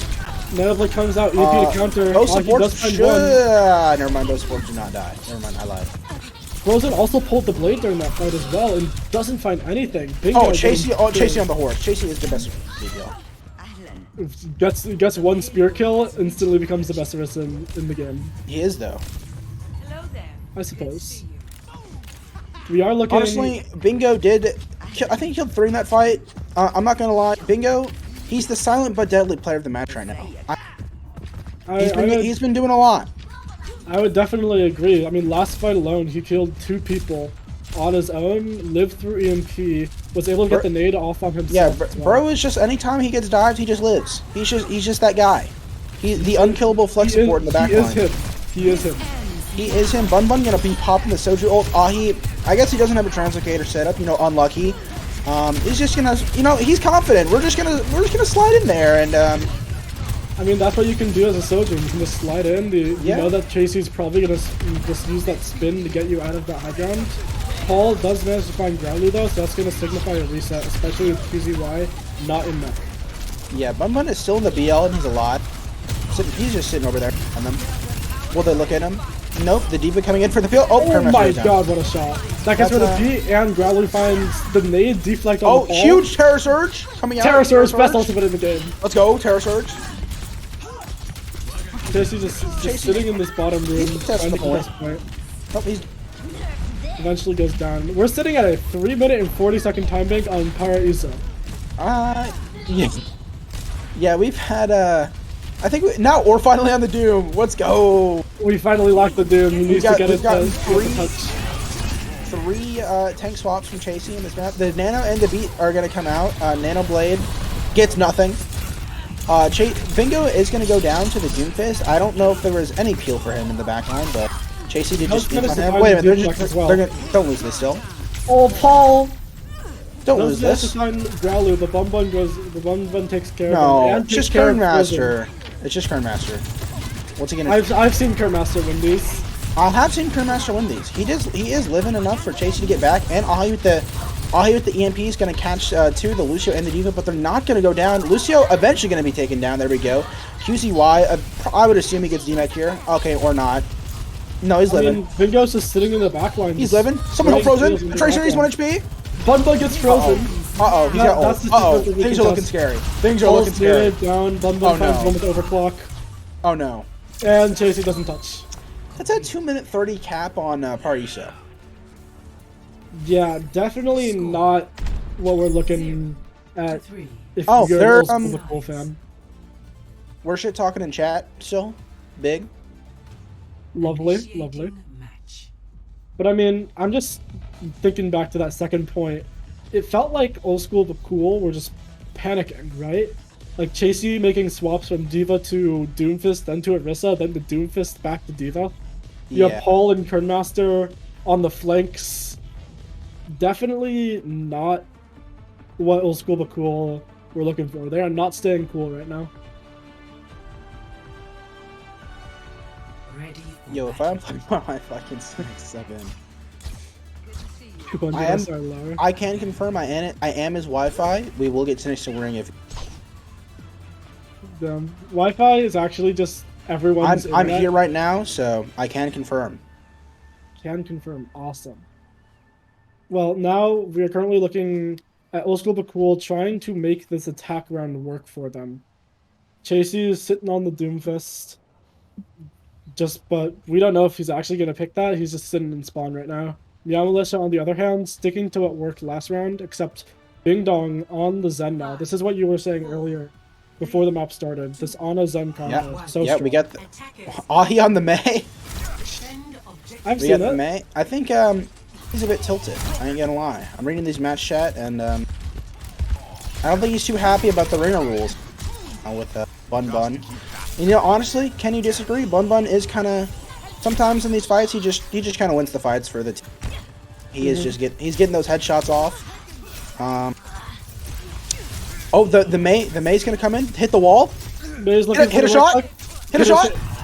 Does not get anything. Chasey goes down immediately. That's just a doom fist. That May was actually one inch. We didn't get the shot. Chasey's on ball now. We've swapped already. We've hit the ball. I mean, nearly worked last time. He's about to swap Reaper. Here it comes. I see the timeline. Are you ready? Oh, the Widow swap. The Widow. Wait, the rollout. He's not gonna make it. I thought he wasn't gonna make it. That would have been so funny. I also agree. Do they know? Oh, the poop off the high ground? Okay, we got them. Move up the high ground. Doesn't go for anything further. Now they're just gonna sit in that low ground knowing that the ball is looking for them. The dive from the Soju? Broly manages to find one. Bing Dong finds the Genji. Oh, we're teabagging? Oh, we're teabagging on ball. Rolled? And she just leaves. What a Chad. Rolled? What a Chad. Kills her Sojourn, teabags, leaves, refuses to elaborate. Wait, we're gonna go spawn camp? Chasey's gonna go spawn. Chasey making some creative things happen on the ball. Oh, huge anti on the support line. He's dead. Chasey lost the spawn camp. Oh, he does manage to find Dralu though. Okay, this is... We're getting into silly territory. I ain't gonna lie. I don't think we're getting into silly territory. I think we've passed the line of silly territory. Yeah. Frozen does have the blade, and they're getting close to Nano as well. Yeah, we almost got the Nano blade. Hope is still alive. Oh my god, that 3-man anti. Did you just see that? Wait, Chasey just shot through the wall.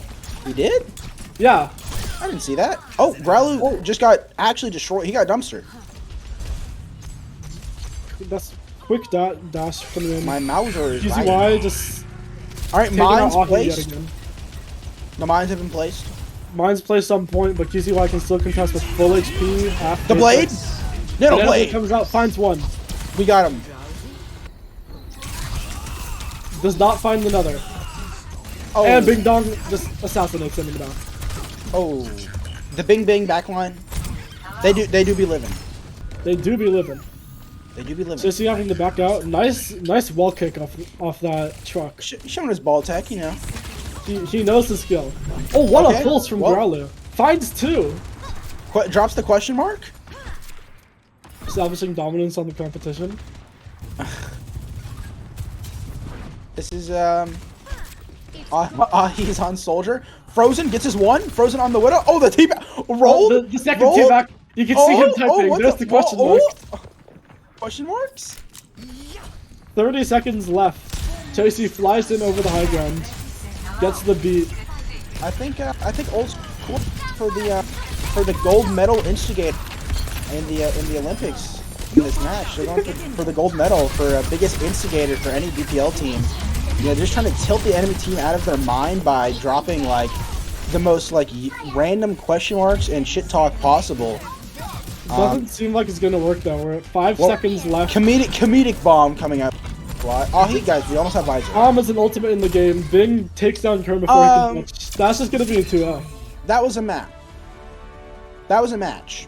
For sure. Out of all the maps that I've ever seen or played, that Paraiso, definitely one of them. Let's go, Bingo. Bingo coming in to play the game. That's my boy Farmer. Vengeance teammate. Let's go. Finds the ball. Takes out the Widow. Oh, okay. He does not manage to find one more. That's just gonna be a quick 2-0 from Meow Militia, going against a majority of the predictions. Yeah, it was a surprising matchup. The predictions definitely proving to be maybe a little incorrect. The 55-13 Preds proving themselves a little wrong. Things got a little spicy at the end. While Old School may not have won the game, they may have certainly won words typed per minute. Yeah, their words per minute going crazy. For real. Honestly, you can never tell with Old School but cool known BPL instigators on their team, known for shit talking and then not meaning a single thing that they say. Just trying to tilt the enemy team off the face of the planet so they eventually win a team the leap. Yeah. It is what it is, You could certainly see that by the way Chasey was playing on the ball there on the attack.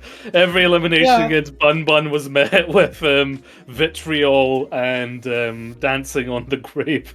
Very interesting end to this matchup, and even the push map, the first half threatened to even be a complete sweep in favor of the Meow Militia, but Old School, in their defense, they got a good comeback. Unfortunate pause at the end there, but it was a decent comeback on New Queen Street.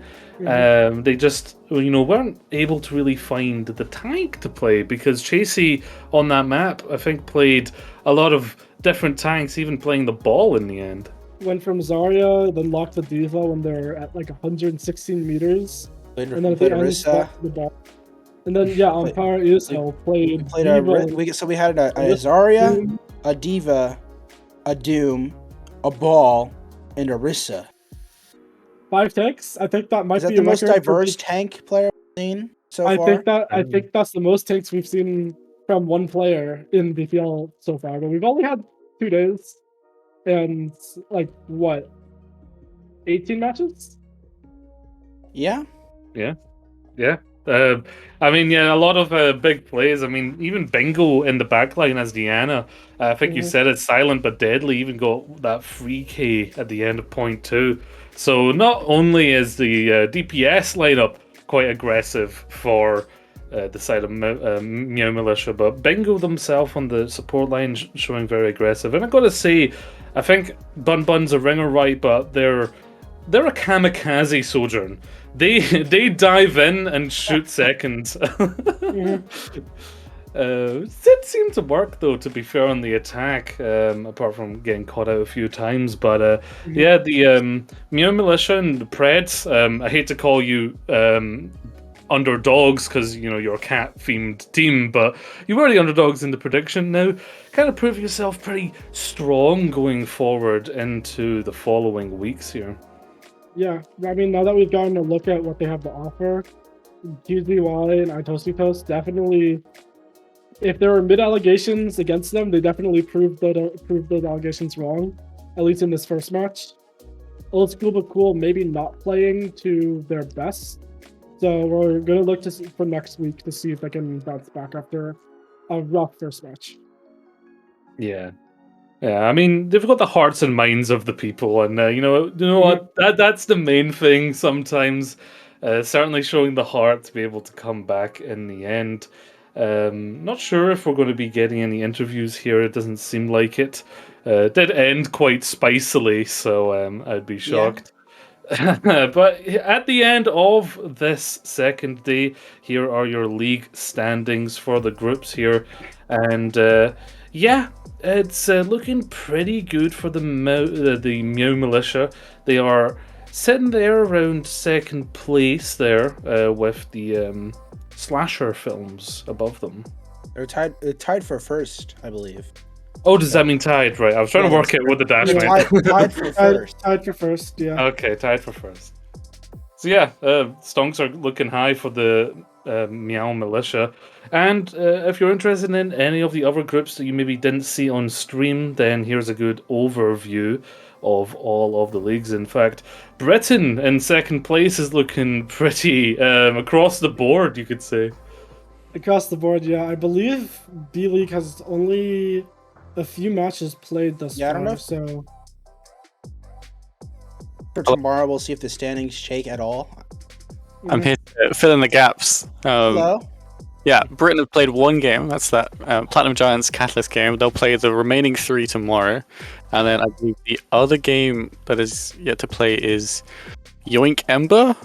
Yoink Ember. I think that's right. So, although we also have there's 2 games of Britain left. Then that Yoink Ember game and that Noble NB. In fact, We just have a look at the schedule tomorrow. Here are the 4 games that are still remaining for A and B League. Lotus Storm will kick us off. We're starting earlier because it's a Sunday at 4 o'clock Eastern Time. Then Noble Northbound, Yoink and Ember, and Exolotl Kitsune Blossom. That'll be the first of the round robins. First round of the round robins completed for everybody. The Umphi Academy game we already talked about earlier, but it seems like the other game, which was Nuclear versus Draw This, ended 2-1 Nuclear. As we talked about, it was drawn. I remember the pun. Tomorrow they will have these matches that are happening on starting from 5. So it'll be 2x Tara and Aristocats at 5, and Restless Insomniac Pack versus the Metros at 6. But yeah, there we go. That is day 2 in the books. Thanks for watching, everybody. We'll be back again tomorrow at 4 o'clock Eastern Time. So make sure you are here nice and early. I think that's what we've got. Thank you everybody for sticking around with us today. It's been a really good stream. Actually, not crazy delayed. It's crazy if you have 2 O's, things are not as long. Who would have thought? We had our first non-2-1. Who would have imagined? But yeah, thanks to Wi-Fi, Azu and Ju for taking us through these last matches, and everyone else throughout the day. We'll be back tomorrow. We'll see you then. Good night. Good night. Good night. Goodbye.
Turning love to